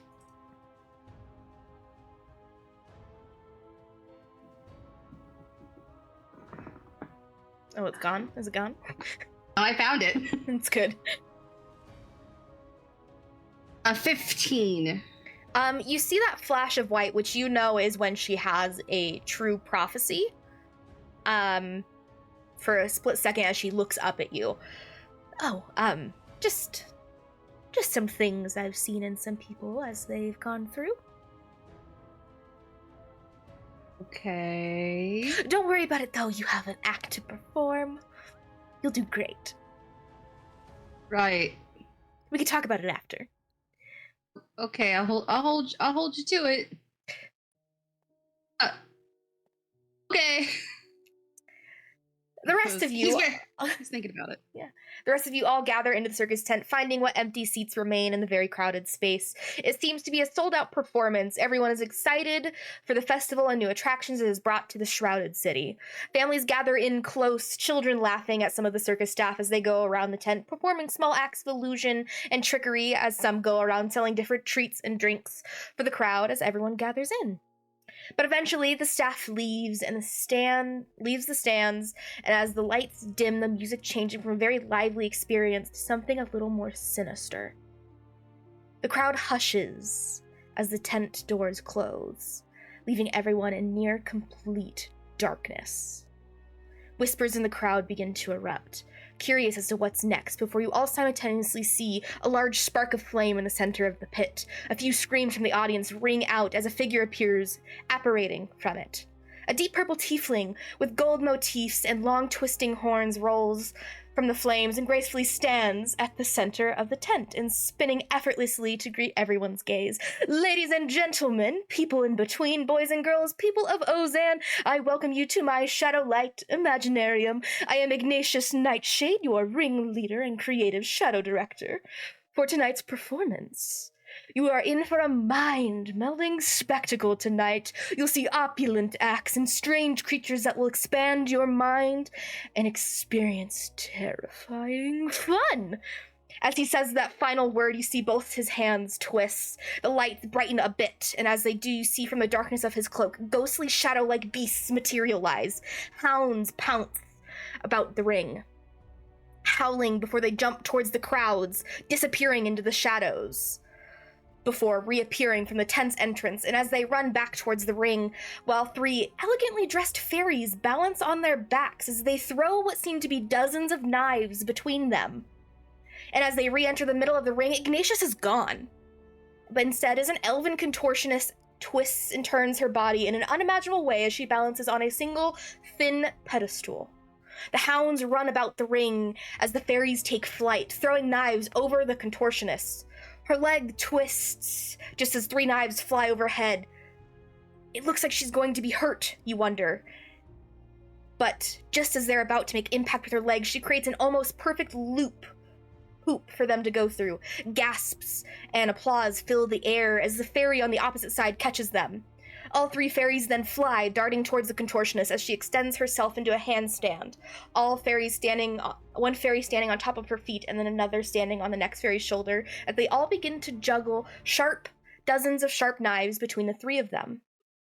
The crowd watches with anticipation, wondering if they will drop a knife before anyone realizes it. One does drop from the juggling trio. More gasps erupt from the crowd before you see the contortionist moves her body around, the fairies flying off before she catches the knife between her teeth. The crowd erupts into applause as the fairies fly from the tent and the contortionist bows before following them as the next act enters the ring. The atmosphere crackles with excitement as four figures appear, taking center stage. Clad in brilliant costumes adorned with flickering fire-like patterns, they emanate with fierce and fiery aura. The music intensifies with swirling movements as three dancers spin flaming batons, while the fourth, a half-orc man, someone some of you have met before, moves between them, almost beckoning the crowd closer as the dancers toss their flaming batons into the air, narrowly touching the tent's roof. The orc raises his hand, and a glimmer of magic sparkle in his eye. In an instant, his appearance begins to change, his rough green skin softening and taking on a lighter hue. His tusks seem to shrink until they are mere vestiges. As the illusion magic takes hold, the audience witnesses a stunning metamorphosis before their eyes. The once fearsome half-orc now stands transformed into a charismatic and elegant human figure. His chiseled features exude an air of grace and mystery. His eyes shine with warm, inviting glow. His new form draped in almost a majestical robe that seems to shimmer with every movement. And with a flourish of the hand, the illusionist half-orc begins his act. He weaves a mesmerizing dance of illusion, creating fantastical images that seem to materialize out of thin air. Ethereal butterflies flutter around him, and the stage transforms into a mystical forest glade as the fire dancers twirl around him. And as they do, you see their forms change slightly as well, but not like the illusionist's form did. Instead, their outfits burst into flame, they wield and wield it like swords gracefully. Each dancer grabs into their flames, a fiery orb appearing in their grasp before they dance closer to the crowds, making another orb as they do. Each dancer finds a person in the crowd before blowing the orb towards them like a kiss. Lorelei, you see one of the dancers points towards you before doing this. You wonder what's to come. Do you reach for the orb? Hesitantly, yes. As you reach for the orb, almost expecting it to burn, but it doesn't, and as you take it into your grasp, you see the orb burst, leaving a single rose in your hand. Those who were picked in the crowds gasp and their face light with joy before the act continues. Flame dancers join back with the illusionists, their flames entirely encasing them before suddenly the room is dark once more, all figures gone from center stage. The music sharply halts. The crowd all waits in anticipation, wondering what spectacle is next. The silence lulls almost too long before a burst of flames apparates back at the center to reveal the fire dancers once more as they boost an elven acrobat into the air as she flips and twists with grace before taking hold of a bar attached at the top of the tent. She uses the bar to flip off and towards another bar as the fire dancers below dance with flaming swords. The burst of heat can be felt by the crowd as they juggle their swords. The dancers then all balance the swords on the tip of their noses as the acrobat continues to swing from the rafters before the dancers below jump upwards, the swords jumping as well before they all stick into the ground as they all get towards the center, ready to catch the elf. As they brace, the crowd tenses, awaiting to see her descent. She jumps off towards the other performers. She flips nearly a dozen times before she lands gracefully in their arms. The crowd in an excited uproar as they bounce off their arms and into the ground as she goes for a bow.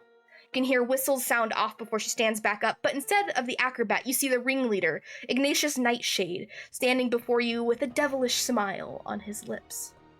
The crowd uproars once more, people tossing coins in the center as all the performers run out into the ring to take a bow before the crowd. Thank you all, citizens of Ozan, you are a spectacular crowd, and we hope you had an amazing time at the Shadowlight Imaginarium.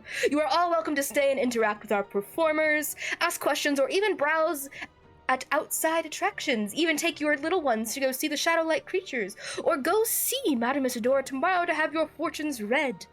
And if you didn't have enough tonight, we're here all through the New Dawn Festival with shows at dusk and attractions throughout the day, and remember, all is not what it seems. Good night! He takes another bow, and so does the rest of the staff, and the crowd continues to throw coins and flowers towards them. But as the light flickers back up, the music lulls, the crowd begins to disperse, either back home or into the pit to ask questions. What do you all do? Lorelei turns to Erebus and she's like, that was really spectacular. Yeah, that was amazing. Is the rose still there? She holds it out to him so he can see it too. He kind of leans down. He goes, "That's so cool how they did that. Amazing. It didn't burn up or anything. It's so cool. Yeah, it's beautiful. That's really cool. Not what I expected at all, but Not at all. I liked it. It was one guy that we met today. His act was not what I expected. I just thought it was gonna be his face turning, not just his whole body. That was really cool too. I've never seen magic like this. Yeah, me neither. Well, magic is your thing, so I guess it's good to see more of it. Oh, for sure. Would you want to go down and talk to them and tell them how good they did? Yeah, we can go do that. Erebus and Otto, I need you both to make perception checks. Oh, that's not scary at all. 30-20. Did you say Otto? Yes, I did. I'm sorry. Wrong person. No, I wanted both you. of you to. Both. Yeah, Oh. just in addition as well as me. And I already forgot. What am I rolling? Perception check. Perception, thank you. 19. Okay, as you kind of are, Erebus, as you're kind of stepping down towards the ring to go kind of interact or ask questions, your eyes kind of peek over to across, and you see someone very, very familiar. And Otto, you see the same thing as you see Erebus.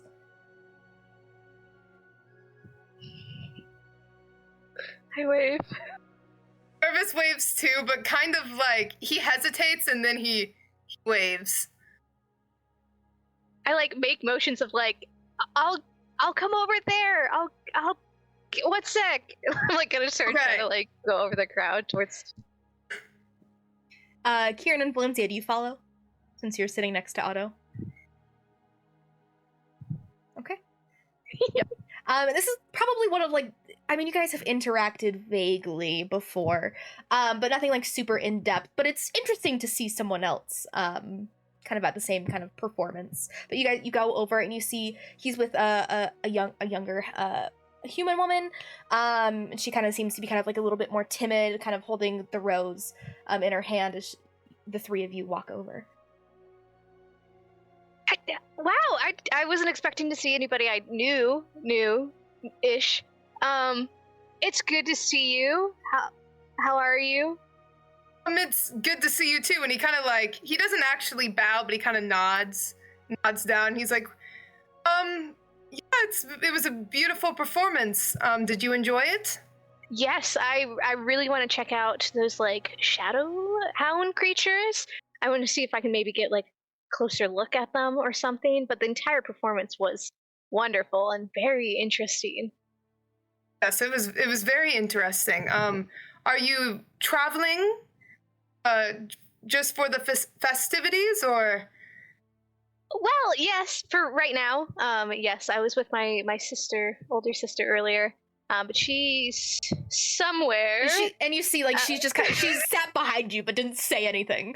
Oh, you look back, she's like, oh, she's right there. I literally, like, kind of, like, glare and go, she's somewhere. See. But right now I'm with these two, and I point towards Kieran and Valencia, who I just met today, but they're lovely people. This is Valencia and Kieran. They asked, who are you with right now? I'm with Lorelai. Do you want to introduce yourself more? Hello, I'm Lorelai. I have been traveling with Erebus for a little bit, just a little bit. About a month and a nice. half. You've been traveling together. Yeah. Wonderful. I'm Otto. It's a pleasure to meet you. I see you got a flower from the performance. That was amazing, right? Oh, so cool how it didn't burn up. Yeah. Are you guys? Oh, Kristen's frozen on my screen. Wait. Oh, Am I? On my screen, Yeah, at you're least. frozen on mine too. Oh, on mine, you're. Oh, there you are. peachy. There you are. You're fine now. It was just frozen on my end, and my end's the important one. Yeah, exactly. Okay. You're lucky to be chosen. That came out poorly, but you know. She just kind of like she holds up the flower. Chosen for what? Is this like a special meaning? Just there are only so many, and you got one. I guess so. Just sat in the right spot. That's a very pretty rose. It is very pretty. It is very lovely. Is there anything Sakura's doing?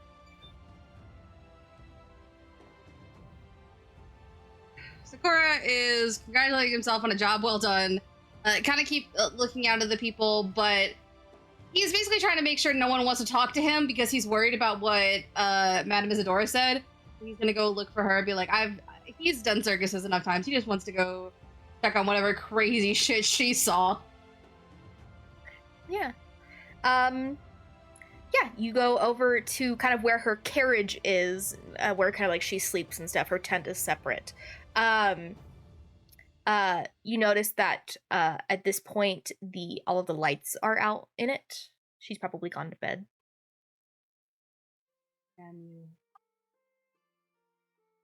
Okay. I leave a little note. I cast a message through the door, and I go, "Are you asleep yet?" Make an Arcana check. I know which direction she is. 10. You hear a cat meow back. Meow. Does she have a cat? Yeah, she has two of them. What are their names? Sugar and Spice. Okay. Night Sugar and Spice.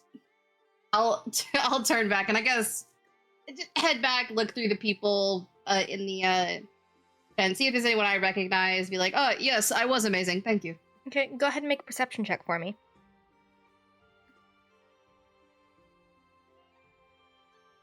17.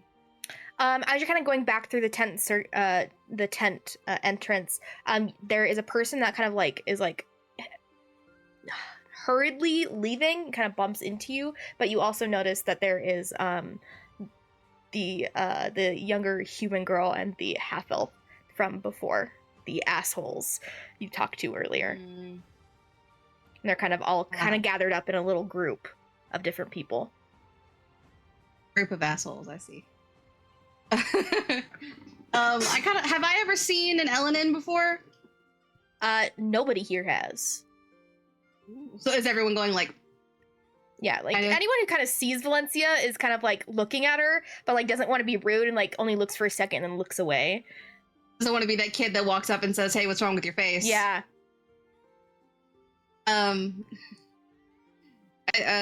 Sakura will and walk forward. Oh, did you enjoy the show? You were wonderful. Oh, that was really incredible. It's so much different when you don't have my face on your body. You really are quite talented. Thank you. I see you got a rose.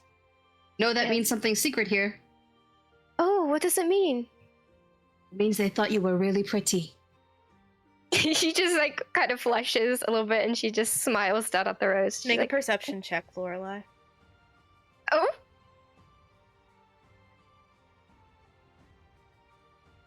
$15. You kind of look down at the rose and you look back up and you see the fire dancer that had given it to you, like looks at you and winks. She just like turns even brighter red and she's like, they are not wrong. I am glad you all enjoyed the show. Will you be spending time in the city?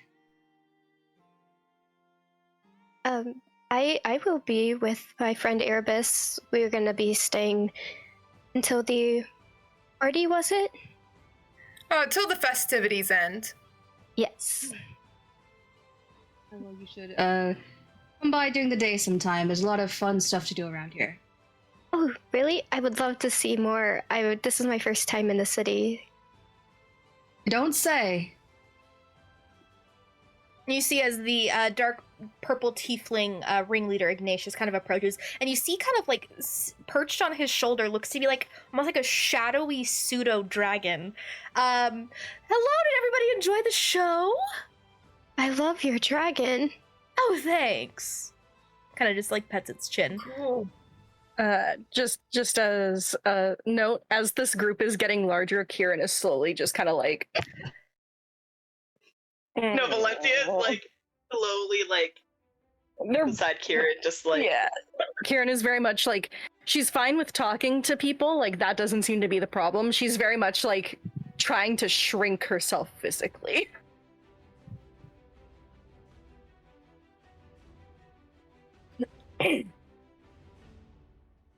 Lorelai just Lorelai just looks at everyone like there's no one else gonna speak. Well, It was great. I'm glad you enjoyed it. I'm very, very glad. This is our first performance here in Elderrose, since the circus has been banded, so I'm glad everybody enjoyed.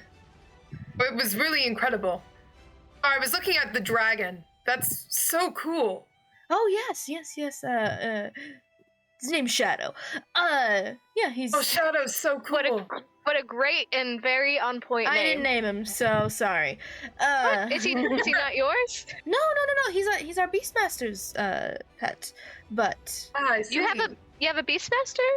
Who might that be? he's out in the back with the hounds and the other Okay. creatures. That's fine. I'll go after this. What does that mean? I just want to Great see. I question. saw the Shadowhounds during the performance, and I want to know what they are. Yeah, we how have they- a petting zoo out back with all the creatures. Pet the little dragon's head. Just sitting next to him. Kind of just like bares his teeth at you.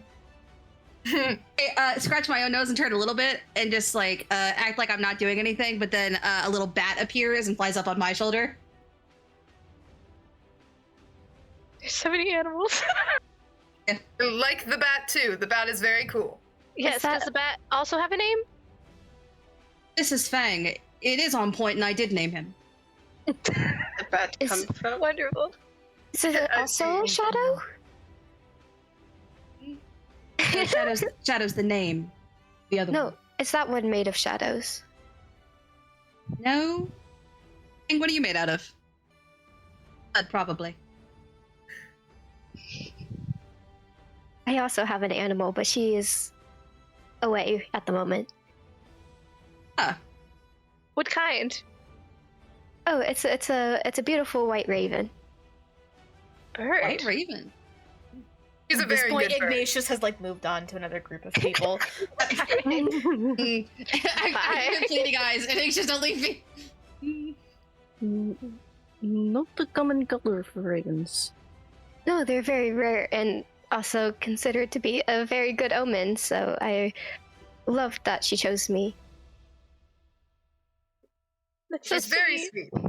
That's so Want sweet. to meet the Beastmaster probably sometime tomorrow. Eldrick will be around. Some stuff going on there. Wait, are they not here currently? We're kind of setting down for the night, I guess. I should say. Now we open up again tomorrow at dawn, I believe. I guess I'll have to wait. I mean, there'll be a couple things still hanging around here. It takes them a while to wrangle them all in. Could I see one of them? One of the beasties, hounds, right now, or do I still have to wait?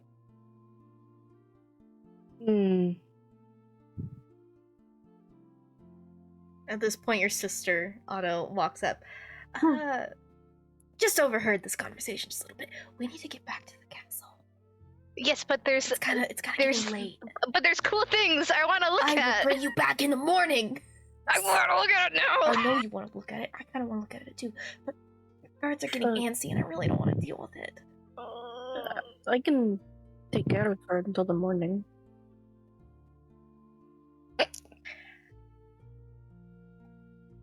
I can be taken care of until the morning. I'll have to leave a guard. Okay, are you a with lady of though. the night? I just. Do I look like a lady of the night? No, not in an offensive way. They're very pretty people. They do a good job. Hey, Ignatius! I walk fully away. It was nice to meet you. Yeah, So, good job. Take my is little it- bat, waves goodbye. so is a lady of a night just like another name for like a witch or something? Okay, if you are okay, there's gonna be a guard that stays with you, Otto. Just because you know precautions, but. I mean, I mean no disrespect to your guard, but I am fully capable of keeping them safe. And I mean no disrespect to you. It's just I'm supposed to be watching over Otto right now because they're in the city and politics, That I you do know. understand. I do Yeah. understand that. I understand that as well. Let's see if she I recognizes reluctantly you. understand this. How do you understand that? That I Are you need noble? to be watched. Something like that, yeah. Like she Brown doesn't seem to nobility. recognize you. Doesn't seem to Perfect. remember that you met her before. I lean over to my sister and I whisper, I'm sorry, I'm forgetting where the family is from exactly, but I remember. Yeah, from Ellery Hollow. Yes. So I'll like whisper that. Oh, you must be Erebus Blacken then.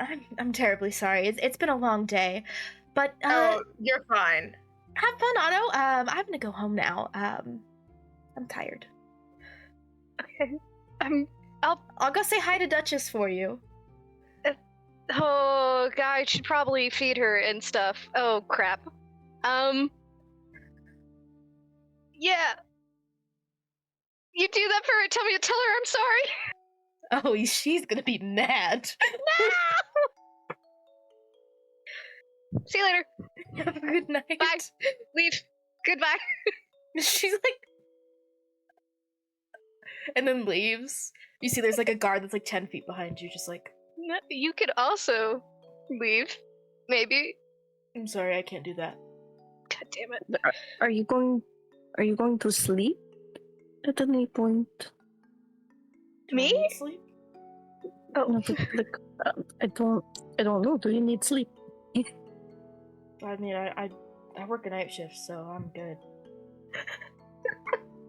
I'll sleep in the morning. Gotcha. Well, anyway, if there are just still things you want to do around town, we will keep you company. Thank you. I really do want to see. I know the person literally just left us, but I do want to see if I could see the shadow animals. So they said it was around back, right? I'm just gonna go out back. I don't. Are we allowed to back then? Sure. At least be careful if that's what you all are going to do. Lorelai, do you want to follow to see the shadow animals? If that's something you want to do as well, I don't mind.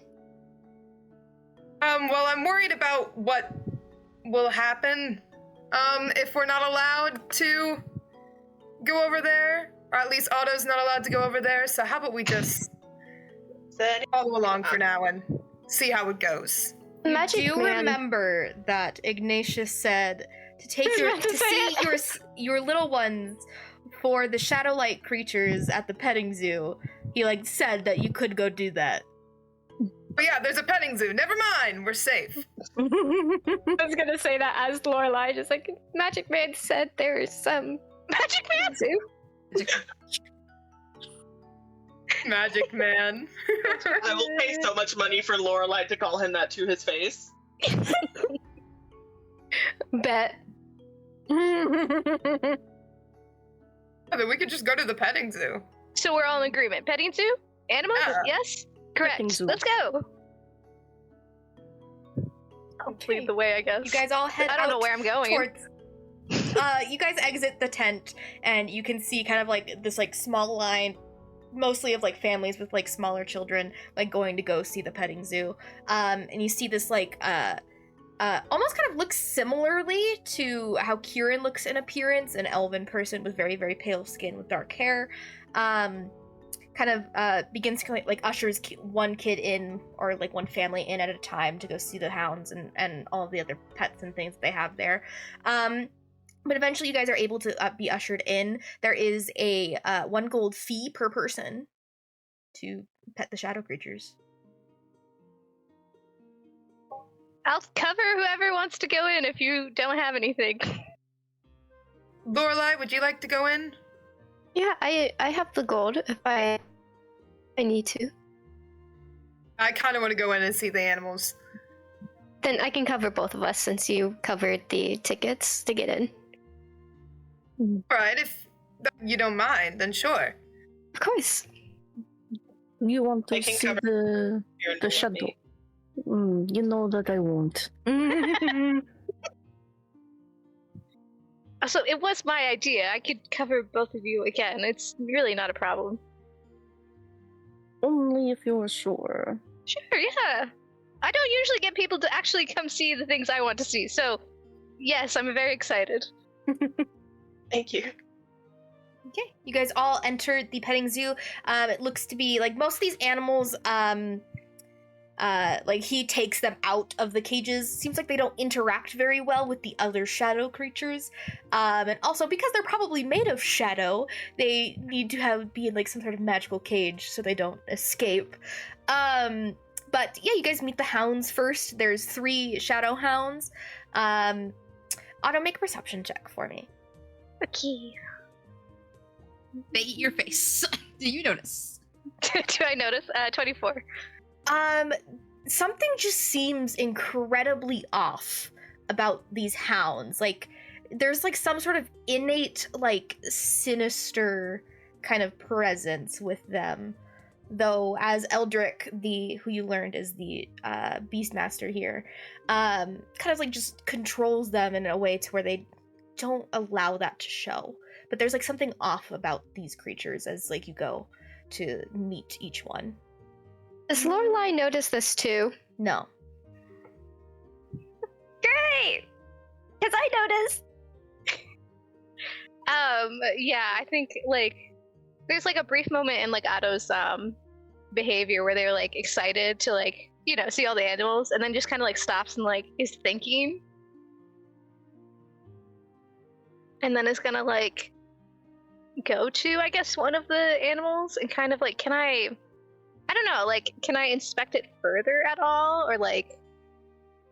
What are you trying to do? Are you just, like, trying to do an animal handling check to, like, see something? I guess or... just, like, more, like, possibly something like a history or an arcana check of, like, origins, like...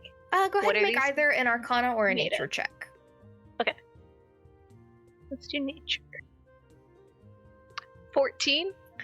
You aren't entirely sure where the origins of this specific hound is, but it does you're kind of like thinking back, you kind of did read some things on the Shadowfell, possibly something where this creature could have come from. Okay.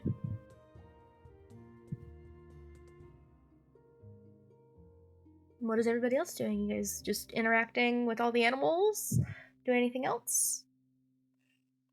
Olympia's very hesitant about it, but she is like holding out a hand. You go and you hold out a hand, and as the hound like goes to like lick it, it like almost absorbs the light from your skin.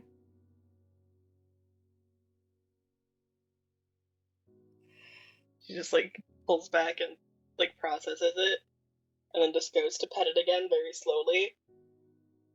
Yeah. And every time you do, you can see like the light just immediately around your hand where like the galaxies intertwine.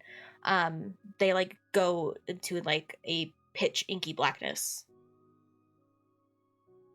It is unnerving. Cool. It doesn't hurt. Good. And Kieran just kind of stays like one step behind Valencia, watching over her shoulder, just like, as long as if she's having a good time, this is good. Okay. You guys meet all the different creatures. Mostly what's out right now that isn't like in a cage is mostly like the hounds. There is some other different kind of beasts and things, kind of all made of shadow, or at least resembling it, very dark looking creatures. But they all have like a very happy personality. Otto, I will say you also notice that around each of these animals' necks is like a collar, and there looks to be like a piece of amber in it. You aren't sure what that means. Okay. I guess I'll just note it for now in the back of my mind.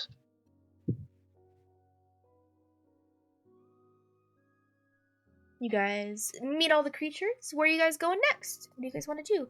Most of the festivities at this point, because it's getting super dark, have kind of ended. Most of the food stalls and everything have kind of been put away. All of the games are put away until tomorrow.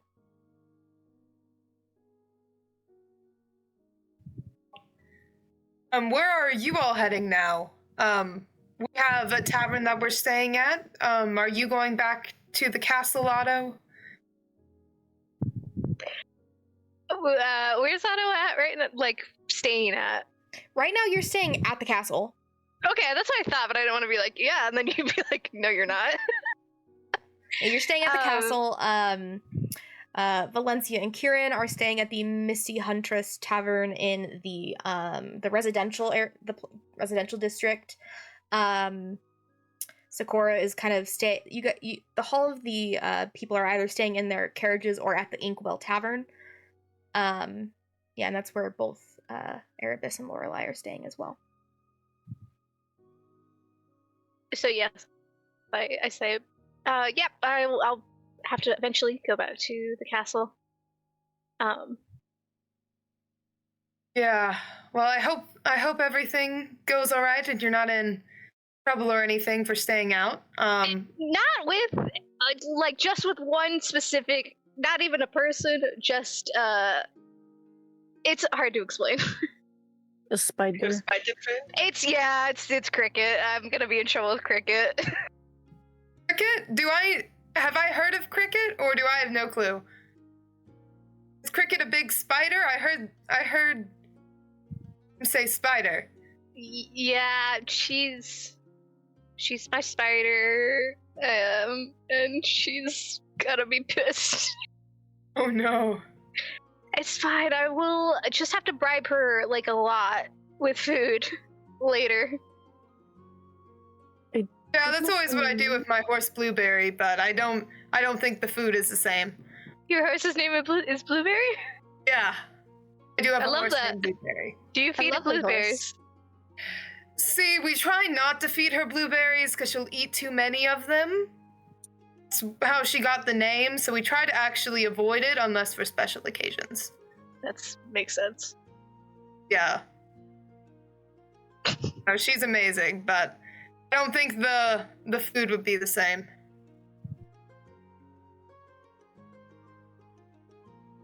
Well, like you said, did anyone else have anything they wanted to do for the night? Or are we going separate ways? Valencia?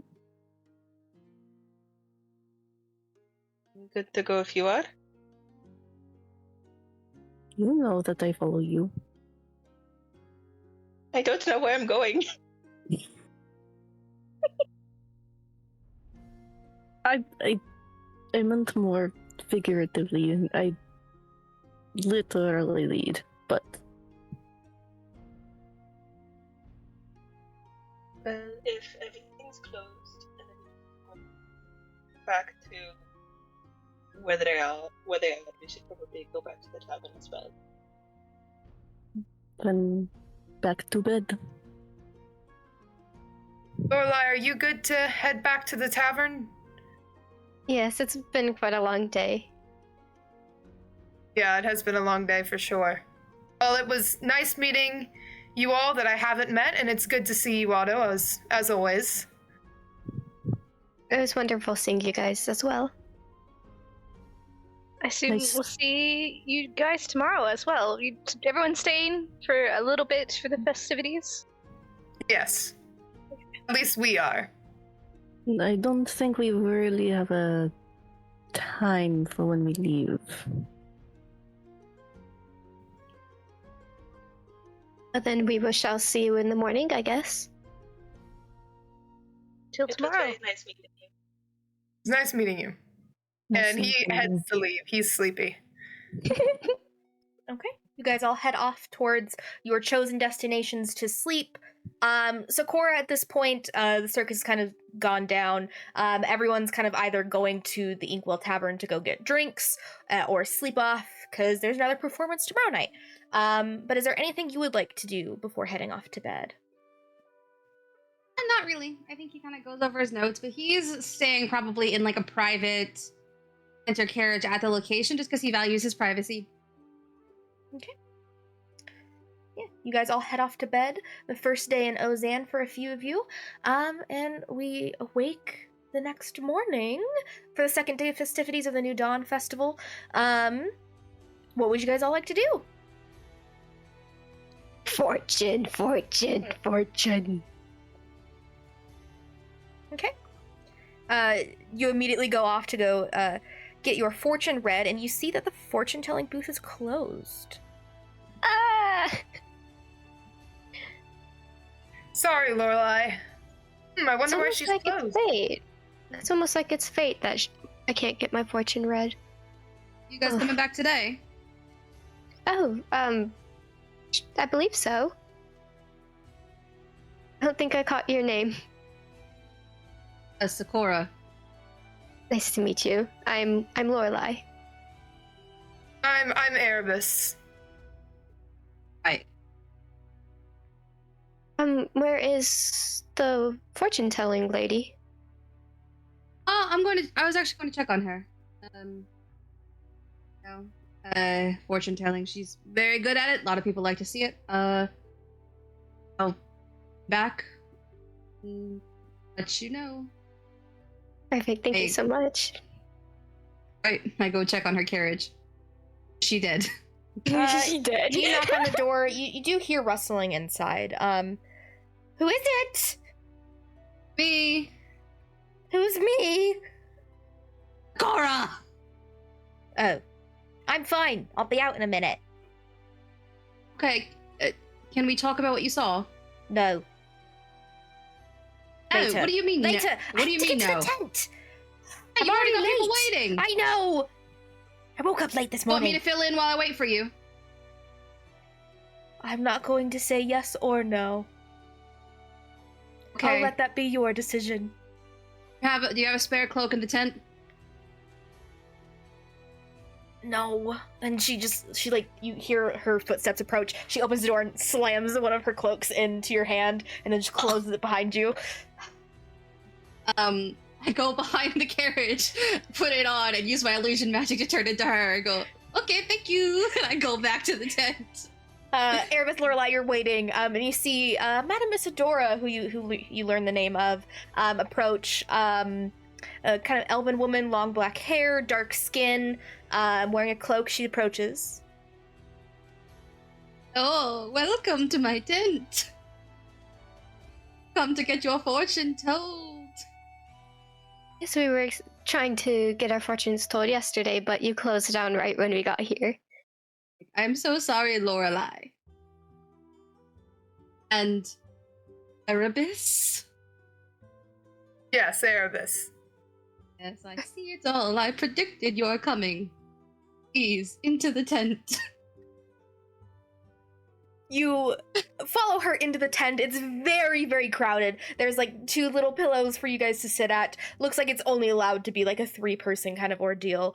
It is shrouded in different rugs and things. There's a crystal ball on this like small kind of like center table. Yeah. You see that? You sit, I say as I sit in front of the crystal ball. Lorelai, like, very hesitantly sits. She's still reeling that this person knows her name. Let us look and see. And I go around the crystal. Yeah, go ahead and make an Arcana check for me to use the crystal ball. For reals? Yeah. I was just gonna make some shit. Let's do it! Fuck yeah! Hold on!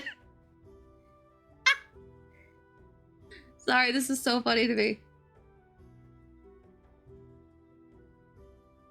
22! You have never used this crystal ball before. And you see an image of a white raven when you're thinking of Lorelai, and you see the image of a wolf when you're thinking of Erebus. Okay. I think she looks very off-put that it's working. And then, uses like minor illusion to make it look like the crystal ball, like there's a white raven and a wolf chasing each other around so that they can see it. Oh, I see. A wolf. You are the wolf. Yep. That makes sense. Yes, you are from a family that cares about wolves. Sure, yeah. Hell yeah. And you have a white raven. Oh, it is a symbol of good luck. It is a good omen for you, I see. And it chose you. This is scary. Okay. Yeah. I cannot real see. impressed. What is its name? Make another Arcana check.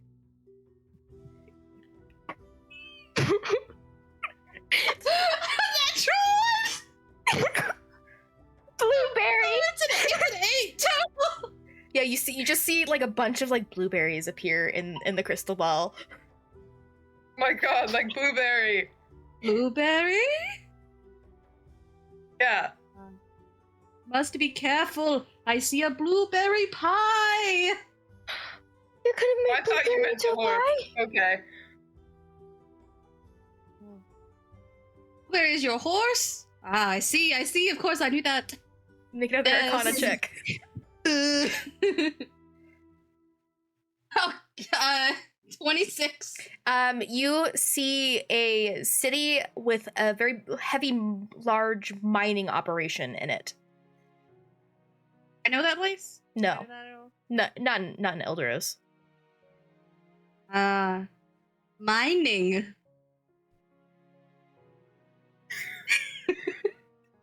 Alright. I see the mining. You are a miner. Or not. You are from a family of miners, and I don't mean underage. You're going somewhere, maybe. On the right It's all- track. It's all fuzzy. There's something off here. You guys, It's making- you guys notice the tent flap opens and you see Madame Isadora, a second one, appear. Oh, there's two. Ah, I have summoned myself from the future with a message. Take heart, person from the future. It's lunchtime for me. And I stand up and brush off and then waddle out of the tent. I pat her on the back as I go. Into a pie. If the miners are gonna make Oh, blueberry no. into a pie. I don't think the miners are gonna make blueberry into a pie. She saw blueberries and then Oh miners yes, in the pie. past Miners. Isadora saw all. This is all your future? Did you pay at the door? Yes, mate. Did we? No. No. Oh god, I meant to say that I definitely took money from them.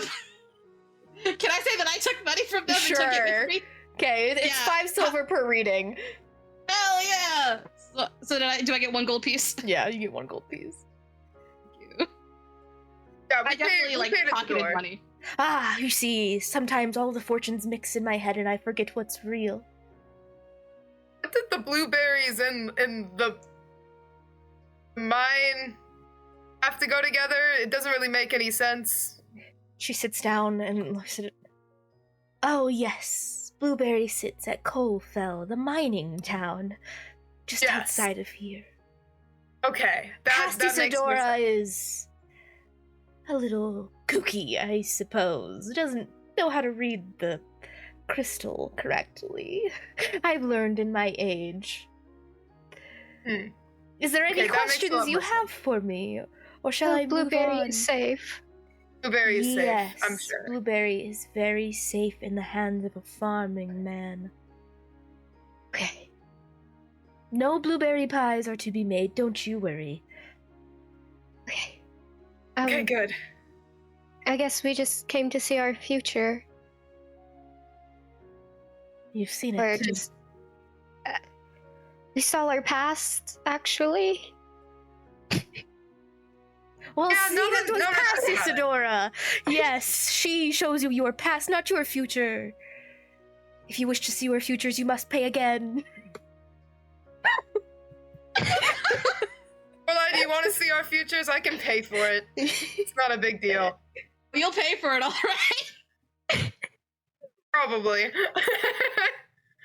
I mean, I guess I wasn't expecting to see our past. Okay, You feel very hesitant about this. Why don't you go mull it over, and if you come back, I'll read your fortunes. no, it's fine. I've been waiting for a while. I want this. And she sets down her gold piece. Okay. Make an insight check, both of you. Delicious. I love ink. That's a 19. She does not want to read your fortune right now.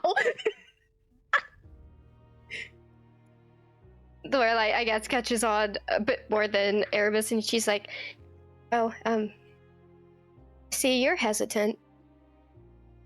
Oh, I must clear my mind of what past Isadora thought and focus on the future. You come back, I'll have a good reading for you. Okay. Thank you for your time. alrighty then. She slips the gold coin back to you guys.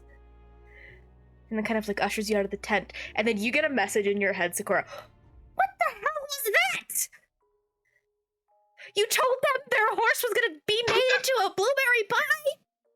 I don't know what I don't know what I saw. I actually got the crystal ball to work, which was such a weird experience for me. And then I used the shit that I learned about them yesterday. And you're like, you're cut off, like, so far. I keep walking, like, cause I'm like walking away as I'm having them, like, and I told them the things I could about yesterday. Walk back 5 feet. Anyway, how'd it go? No, she sent, like, sending to you. The words cut off. Oh, I got you. Never mind. And I did it. And I just keep talking though. Anyway, how'd it go? And I expect a response, and then I just She don't doesn't. get one. What are the rest of you guys doing? I was given too much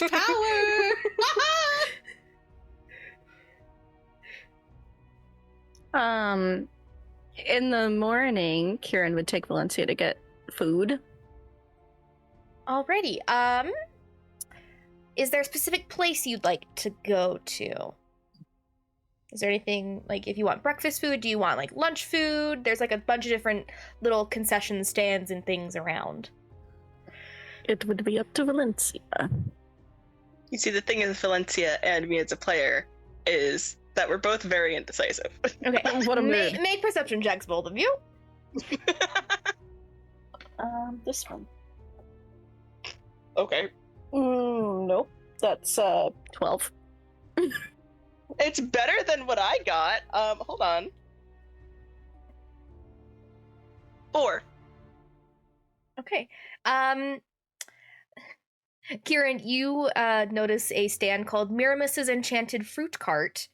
And you go up to it, and they have 2 options on the menu for today. They have the Enigma berries, which he explains to be rare magical berries that taste different to everyone who eats them. And then they have the Starlight melon, a sweet and juicy melon that glows softly in the dark, and he even does a demonstration with a darkened box. She will get, like, a portion of, or like 2 portions of both, so that they can both try both options. Okay, for that it would be 4 gold, because they're 1 gold apiece. Okay.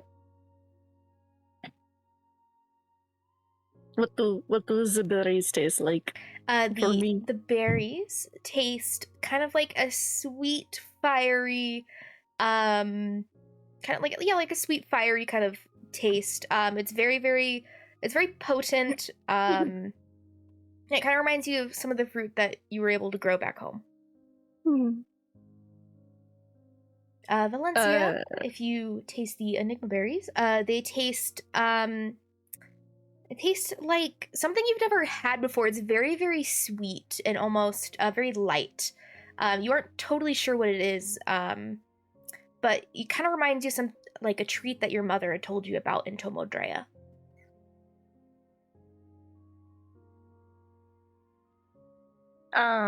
While they are eating, Kieran is going to look for anything that she thinks would be fun for Valencia to experience.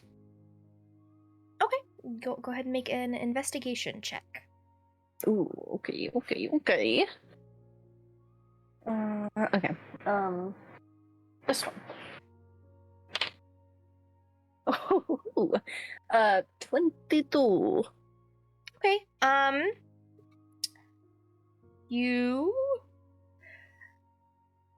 You do notice a flyer as you're kind of going past the fruit stand. And I will go ahead and put it into both of your journals. Mm. It reads, New Dawn Tourney, orchestrated by the Wraith family. Take your chance in the ring amidst a mighty foe to prove your strength. To the new prince or princess, 200 gold prize. Bring your most fearsome fighters. And then kind of at the bottom, it explains that it's the last day of the festival, the 11th of Iavis. Okay.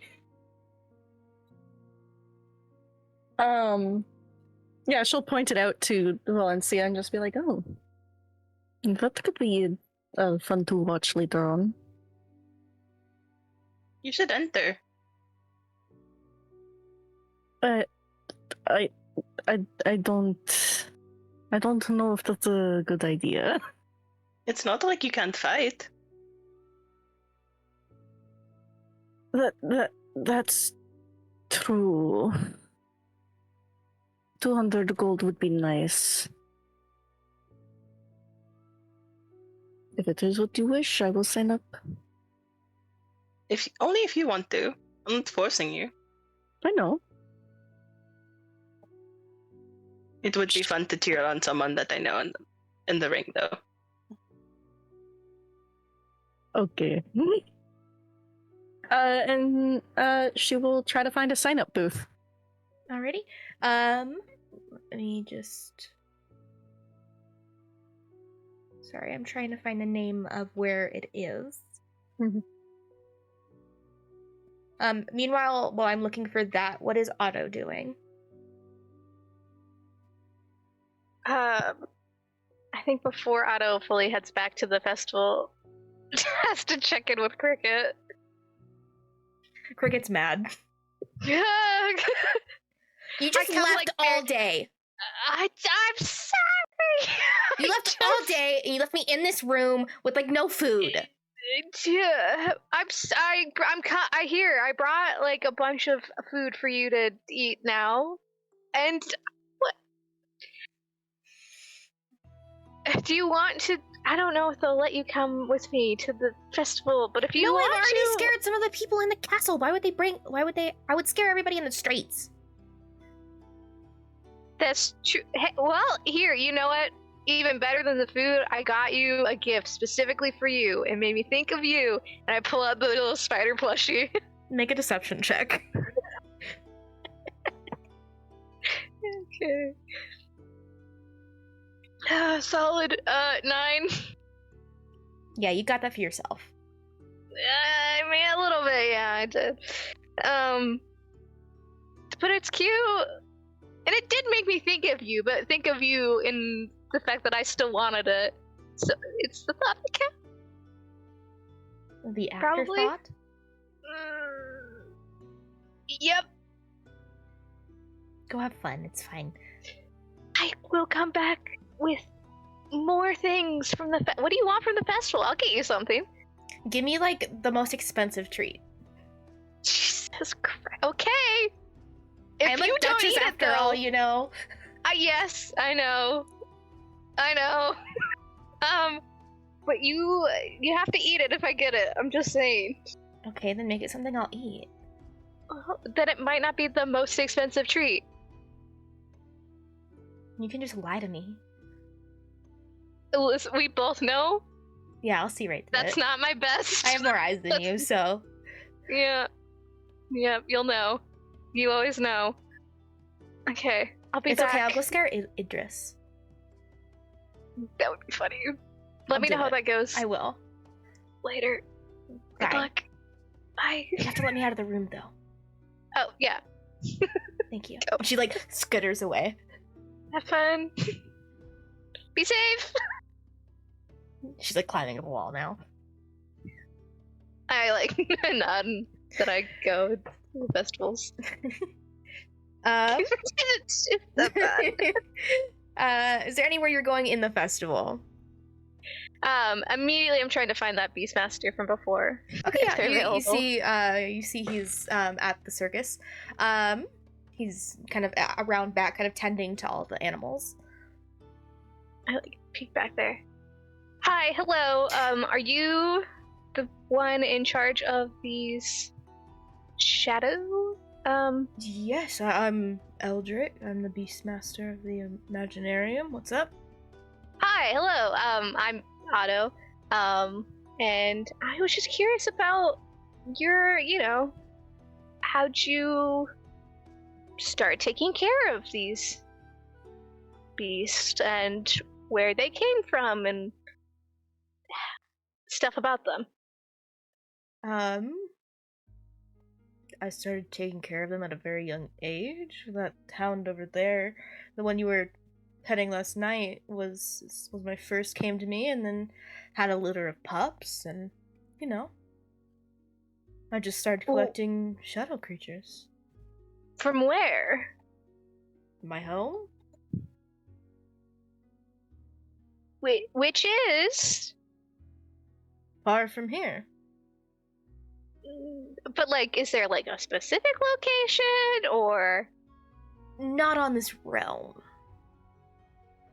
Oh. Okay. Well,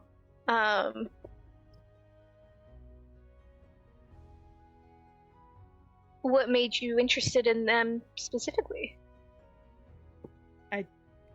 Like I said, the dog found me. And Yeah, but then you were just like, I don't know, I just guess I had some affinity towards collecting shadow creatures. okay. Why did you bring him to this circus Imaginarium performance? I was friends with Ignatius and he needed an act with animals, so I was like, I have nothing better to do. Why are you Do so they interested? I love creatures of all kind, and I'm also just making sure they're wanting to be here and stuff. So, do they enjoy it? You know, As far as I'm aware, they enjoy it.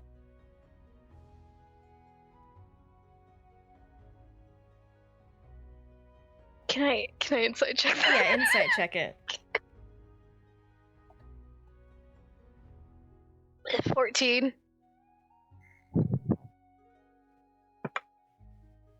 As far as you know, he's telling the truth. Okay. Well, that's good and great. Can I ask what the amber is on their colors? Oh, that just allows them to, like, you know, not disappear into shadows when I don't want them to, like, you know, to escape. Because if we're in a city, it might be dangerous. So. Okay. Because you they know, I like just- will harm other people, They or can. It's just, like, if something provokes them.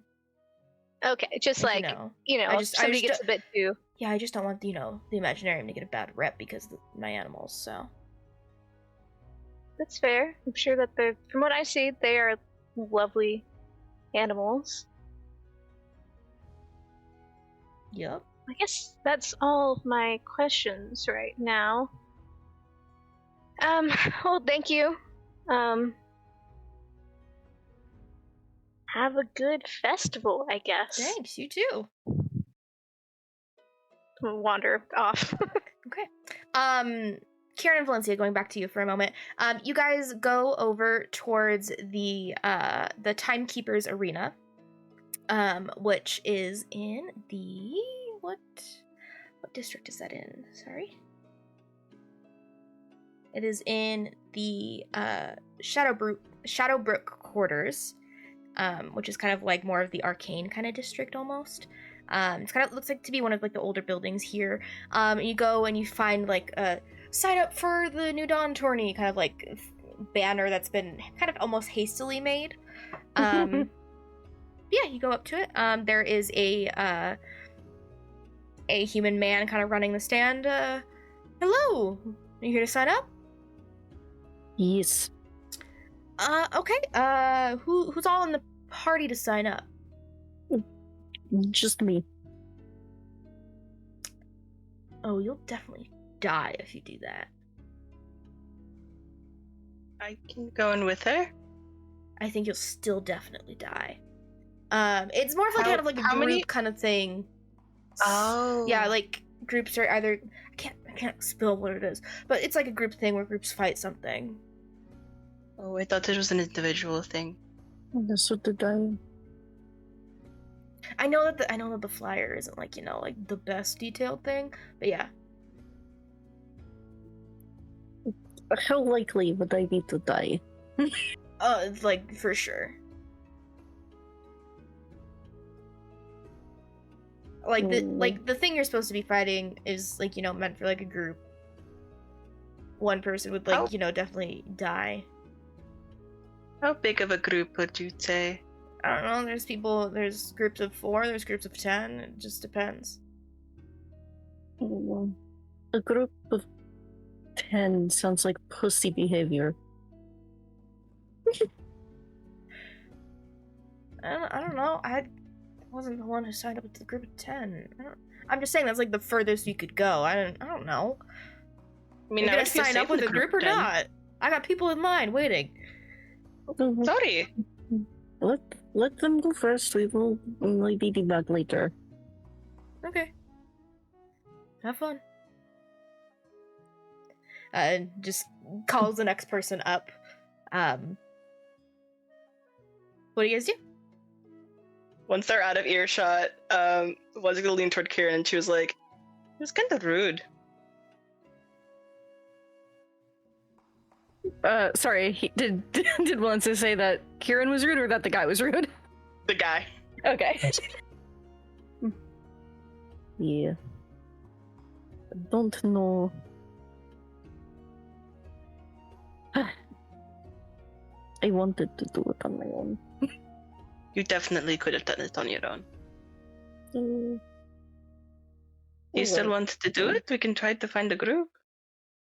Maybe if we run into those people from yesterday. But otherwise, is there another thing in this festival that you wanted to see? They said something about like a psychic. We could take you to get your fortune read. That sounds like fun. Yeah. Okay, Kieran will see if she can find the fortune teller's tent. Okay, we'll get back to you guys in a minute. What is Sakura? What are you doing? I'm kind of going around the carnival area, interacting with kids a lot of the time. I make my muscles look really small and then really big, and just do that a bunch for kids. And yeah, I kind of walk around. If I see anyone that I recognize, I talk to them. Anyone I handed a flyer to, I'm like, "Oh, it's good to see you. I'm glad that you came." Yeah, stuff like that. And I think I do check back in on Madame Isadora like throughout the day, just because we're both little shits, and because I fucked up her thing earlier that morning. Yeah, you actually go back, and you see her kind of like after like an hour or two, and she kind of looks very, very pale, like a little sick. Are you okay? Just, new city, new sickness, I get sick a lot. No. Yeah. Yes. That makes no fucking sense. Yeah, I was actually gonna ask, do you want to actually do this for today? I don't feel good at all.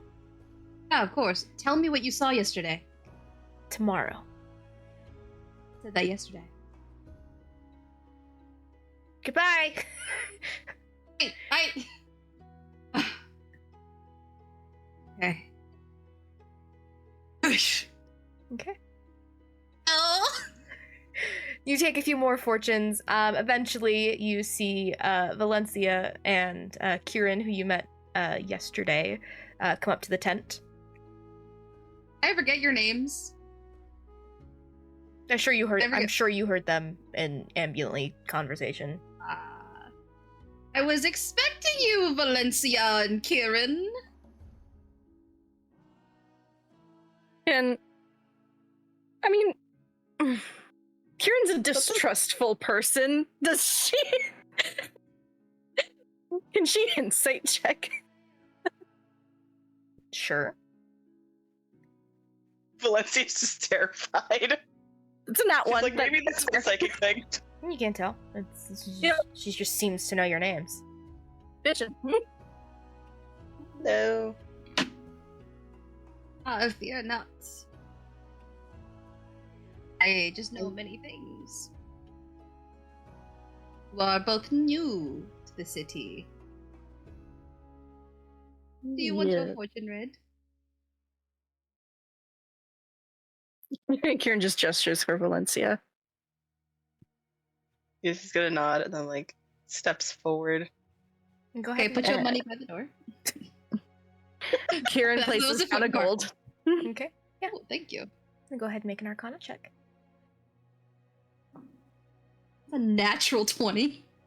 Oh God! Oh, let me go open up someone's backstory page. I get to Read me for filth. I like to think that Sakura hasn't seen anything in the crystal ball for literally anyone else except you guys, like the party members. Pretty much. I mean, you've seen like stupid shit. You've seen like a love heart or I love. I see love. Oh my god, a love triangle. I knew you were cheating on me. Sorry, I'm just going through some things. I'm scared. No, like my heart is racing. What is Sakura gonna tell me? This is Madame Isadora, bitch. White-haired bitches, I see. Every single season, I see white-haired bitches. I'm gonna go ahead and message you, Star. And himbos. Sorry. There we go. Now that one is pretty accurate. Adonis wasn't white-haired. Blonde, I'm counting because Corin and Adonis both have blonde hair. Fair enough.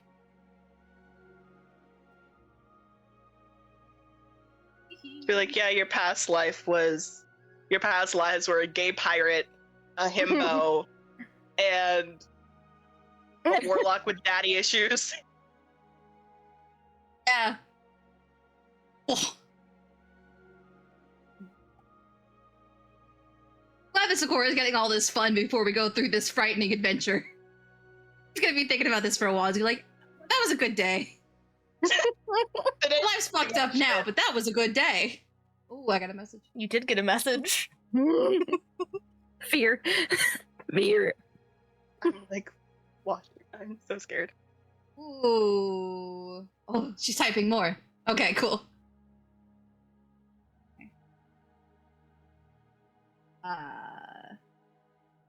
Valencia.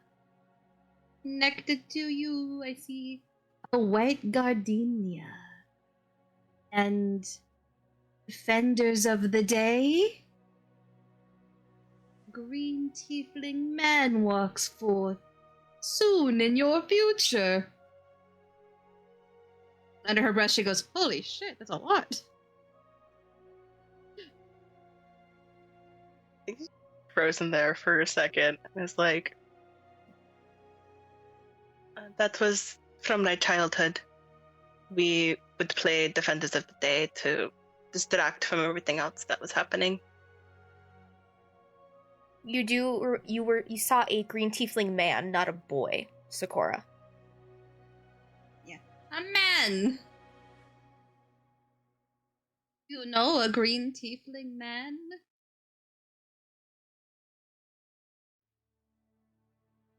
Do you? That is I know of your a tiefling, I don't know. Caspian. Ah! Okay, because I was like, I know he's a tiefling. You said that would be in my future? Yes, very soon. Kieran, like, reaches out to, like, touch Valencia's shoulder and then kind of has a moment of, like, I don't trust that, and pulls her hand back.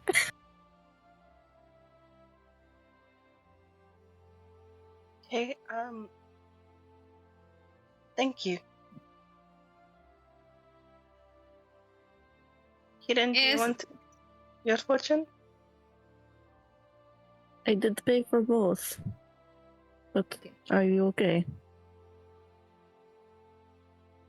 You sure? Just wasn't necessarily expecting the green tiefling man to be mentioned. Okay. What do you see from the lady? Roll Arcana. Get another nat 20. Real fucking close. I got a 19 on the die. So that's like a 26 total. Damn, dude. I'm gonna go to Madame Isadora after this and be like, I think I have the gift. Like, literally, if you want to go anywhere, I can cover for you any day now.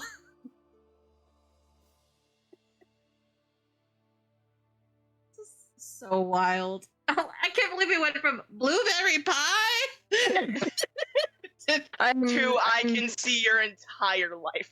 I'm terrified of what you might get for Kieran. Yeah, the truth is Lila's sending me everyone's backstory documents and I'm just clipping through them real quick. Now I know everything. A message.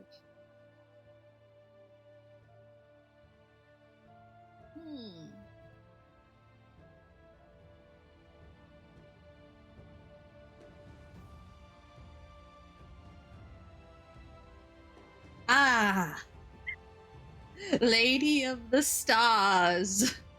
I see many cracks on your porcelain skin. Do I see the cracks that she is on right now? Now make a perception check. Because they are very much more subtle than that's true. That's what I... You don't see them. I think I have a +0 perception. You don't see them. I was just like, many cracks. As if you are a porcelain doll. Although, if you don't mind me saying, you look a lot fucking tougher than that. Thank you. Yes. Careful of breaks. Wear porcelain.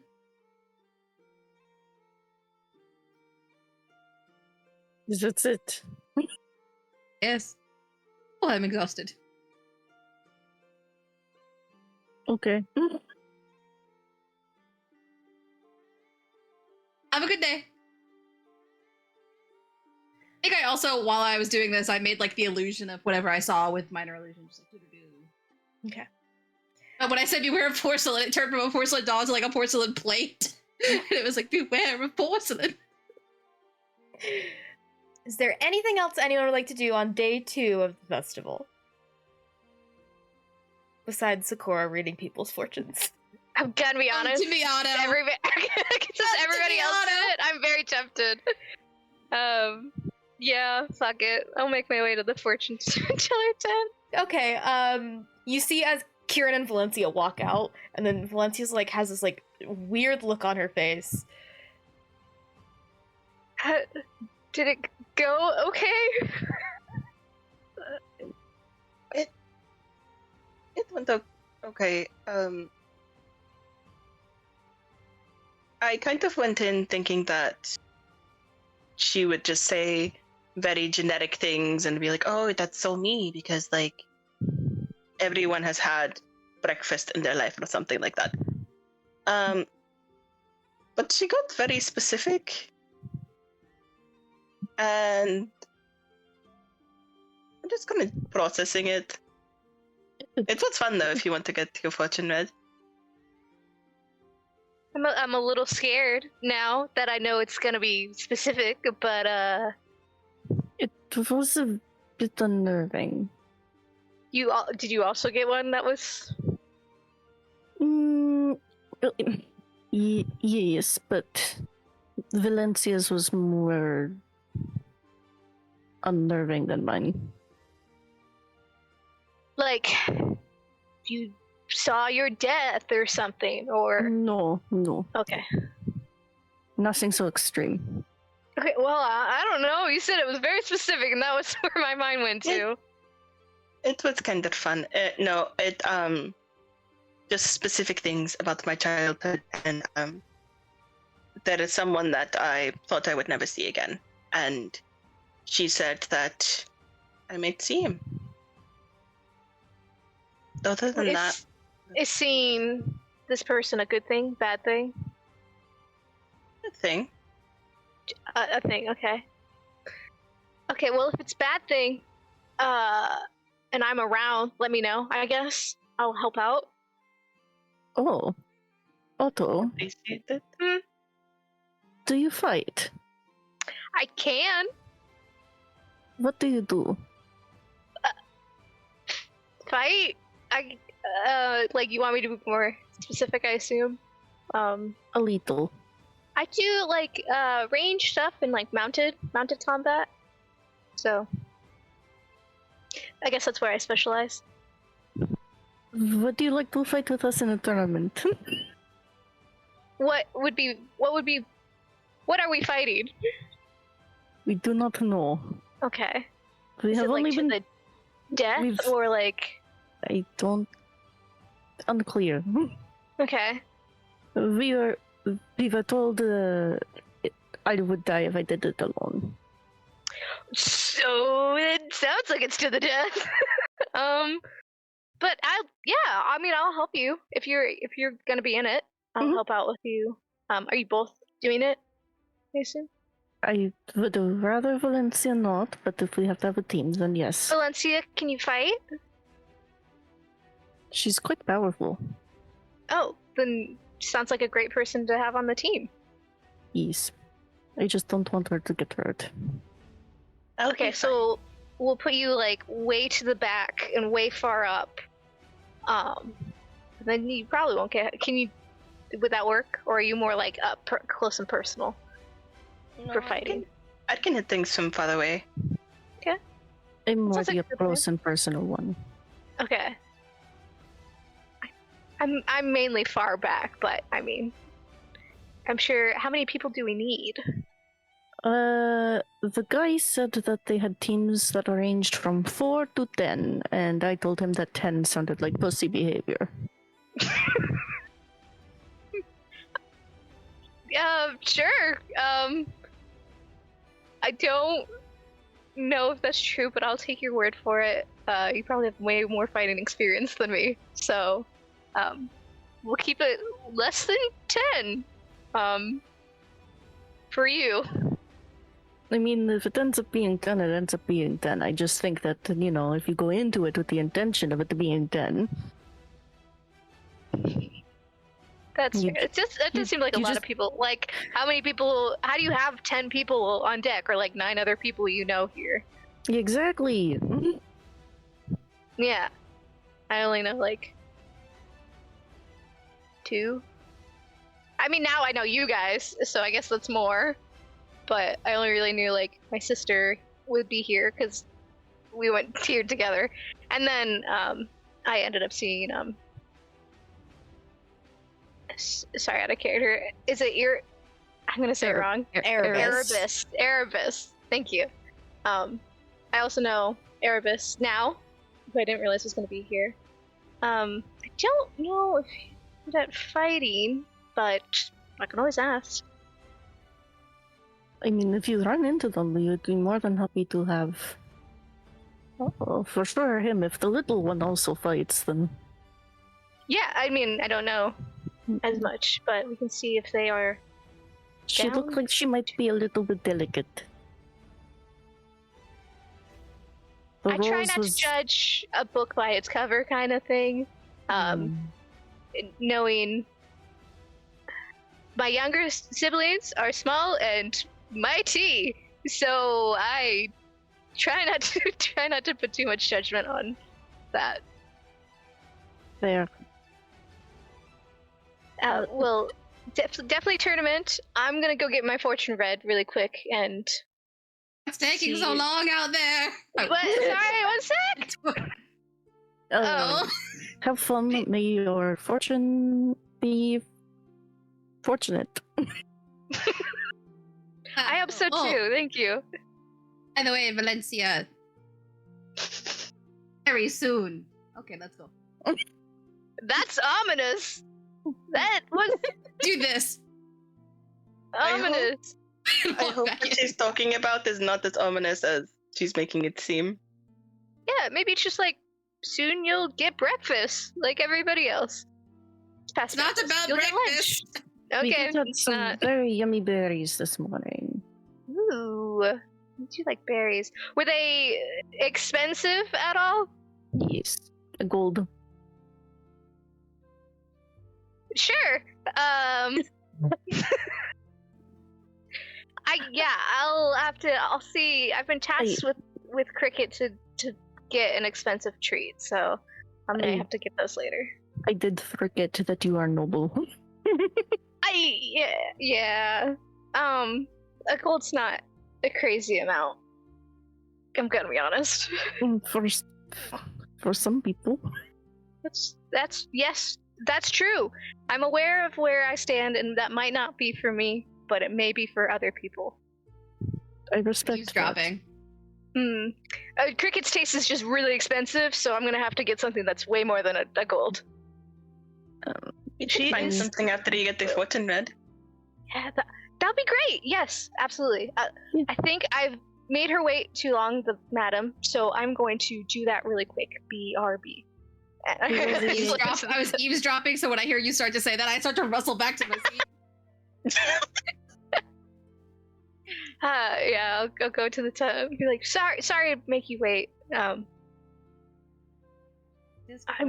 here to get my fortune told. I assume I heard everyone's name. Oh yeah. Otto. Yes, me. Hi. I also see something else. Someone has sent you for something expensive in this city. Yep. Make an Arcana check for me.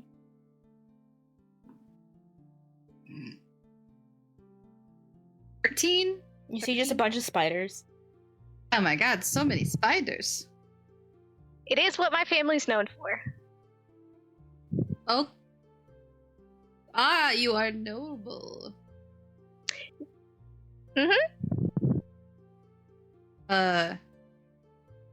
Spiders are nice.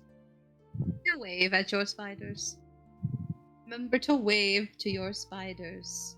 Oh, I do. I also give them hugs, give them treats. I say hi to all of them. It takes a while. There's a lot of them. Yeah. Your future holds a great battle with oh gosh, it's huge. Stay safe, Otto. And also sees you donating your money to the circus, becoming an investor. For this, I mean, I've never invested in a business before. This is the opportunity. I guess I could look into it. If you have questions, speak to the half-orc man. He takes many donations. Okay, yeah, the one that performed in the performance. Yes, the very young, handsome one. Yeah, I mean, very handsome, very talented, honestly. Was very amazing. I mean, you all are very amazing, but performance-wise, just I can't do that kind of magic, so I'm always very impressed by it. Do magic? A little. Not illusionary or anything like that. Or divination, like you are currently doing, which is very impressive. Thank you. Yeah. Yes, I see you will find the perfect treat that you seek in the city today. That's good, because Cricket's still mad, so I guess I'll have to do that. After. Where can I find the treat? Make an Arcana check. I like that this is what I'm... it's 10. Let me look real quick. You see a forge. And the forge meets the city. That is where you will find your treats. I didn't realize that the forge had treats. Okay. I'll go there. Which, Otto, since you've been in the city for a while, the more industrial kind of district is called the Stairs, where there are a lot of forges. Okay. Where the forge, I say. The forge. I don't know that there's more than one. Yes. Okay, over by the stairs. I'll try to make the journey over there for this treat. Sorry, since I have you for a moment, do you do specific kind of readings at all, or is this just what you can get? Do you have a specific question? Yeah. So I was wondering if in my future, I would make a good leader or somebody in charge. If that's in my future. Yes, I do see. You will be a great leader. You will be in charge. You were born into it. See. Yeah, I mean, I was born into it, but like, you know, that's good. Okay, so I guess that's the destiny I'm destined to. Okay, thank you. If it. But you know, yeah, being a noble, it's not all that great. So Yeah, you seem like you're not really into it. I just like the politics part. It's not really my favorite part. It's I just, understand. Politics is weird. yeah, and there's just like a lot of pressure because like I'm not the first in line kind of thing, but I'm the one who has things that make me basically destined to be in charge, and I'm not sure.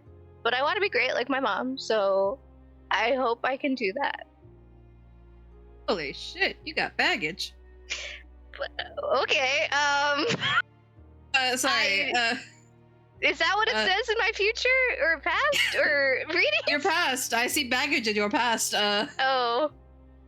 I mean, I didn't Well- think it was like a lot, but if that's what it says, I guess I gotta look into that a little bit more. You know, I see the things.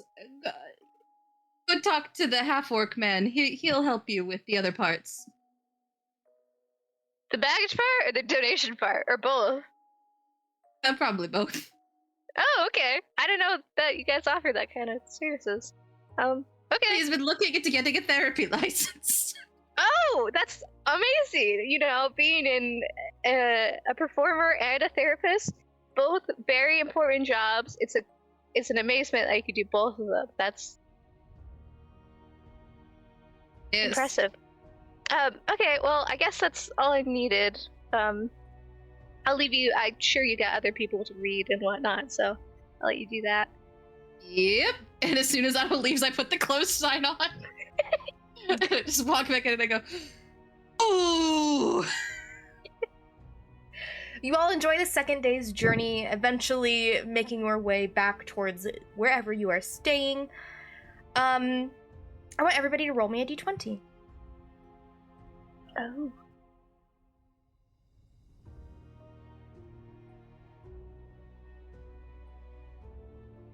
$18. 17. 14. My dice likes these sexy little nines. Okay. 6. Valencia. Valencia. You sit in the room you share with Kieran at the Misty Huntress Tavern, and you're kind of up a little bit later, kind of writing in your journal, and you kind of hear like this very soft knock at your door.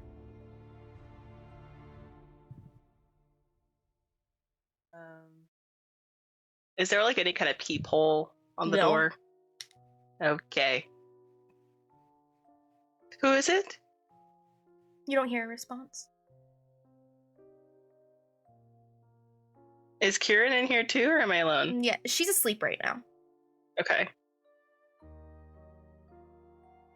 Gonna go open the door like a little crack. Okay, you go and you open it, and you don't see anyone there, but you look down, and there looks to be like a note with, like a folded up note with a crystal ball wax seal on it. Okay. Pick it up. Does it have like any kind of name or anything on it? Not from what you can see. It just has the crystal ball. I'll open it. You open it to see a note that says, "I usher you to join me at my carriage tonight at the Owl's Hour, for I have foreseen something treacherous in all of your futures." And then your note specifically says, "Bring your friend with you." You all eventually get a knock at your door wherever you are staying to receive that note. And as we're going to end tonight's episode of the Portent Kast, and pick up next week for episode 2 of Below the Grove. So, thank you all for tuning in for this very first episode of our new campaign. Again, thank you to Daisy for doing our art for this season, and may the dice guide you to beautiful friendships.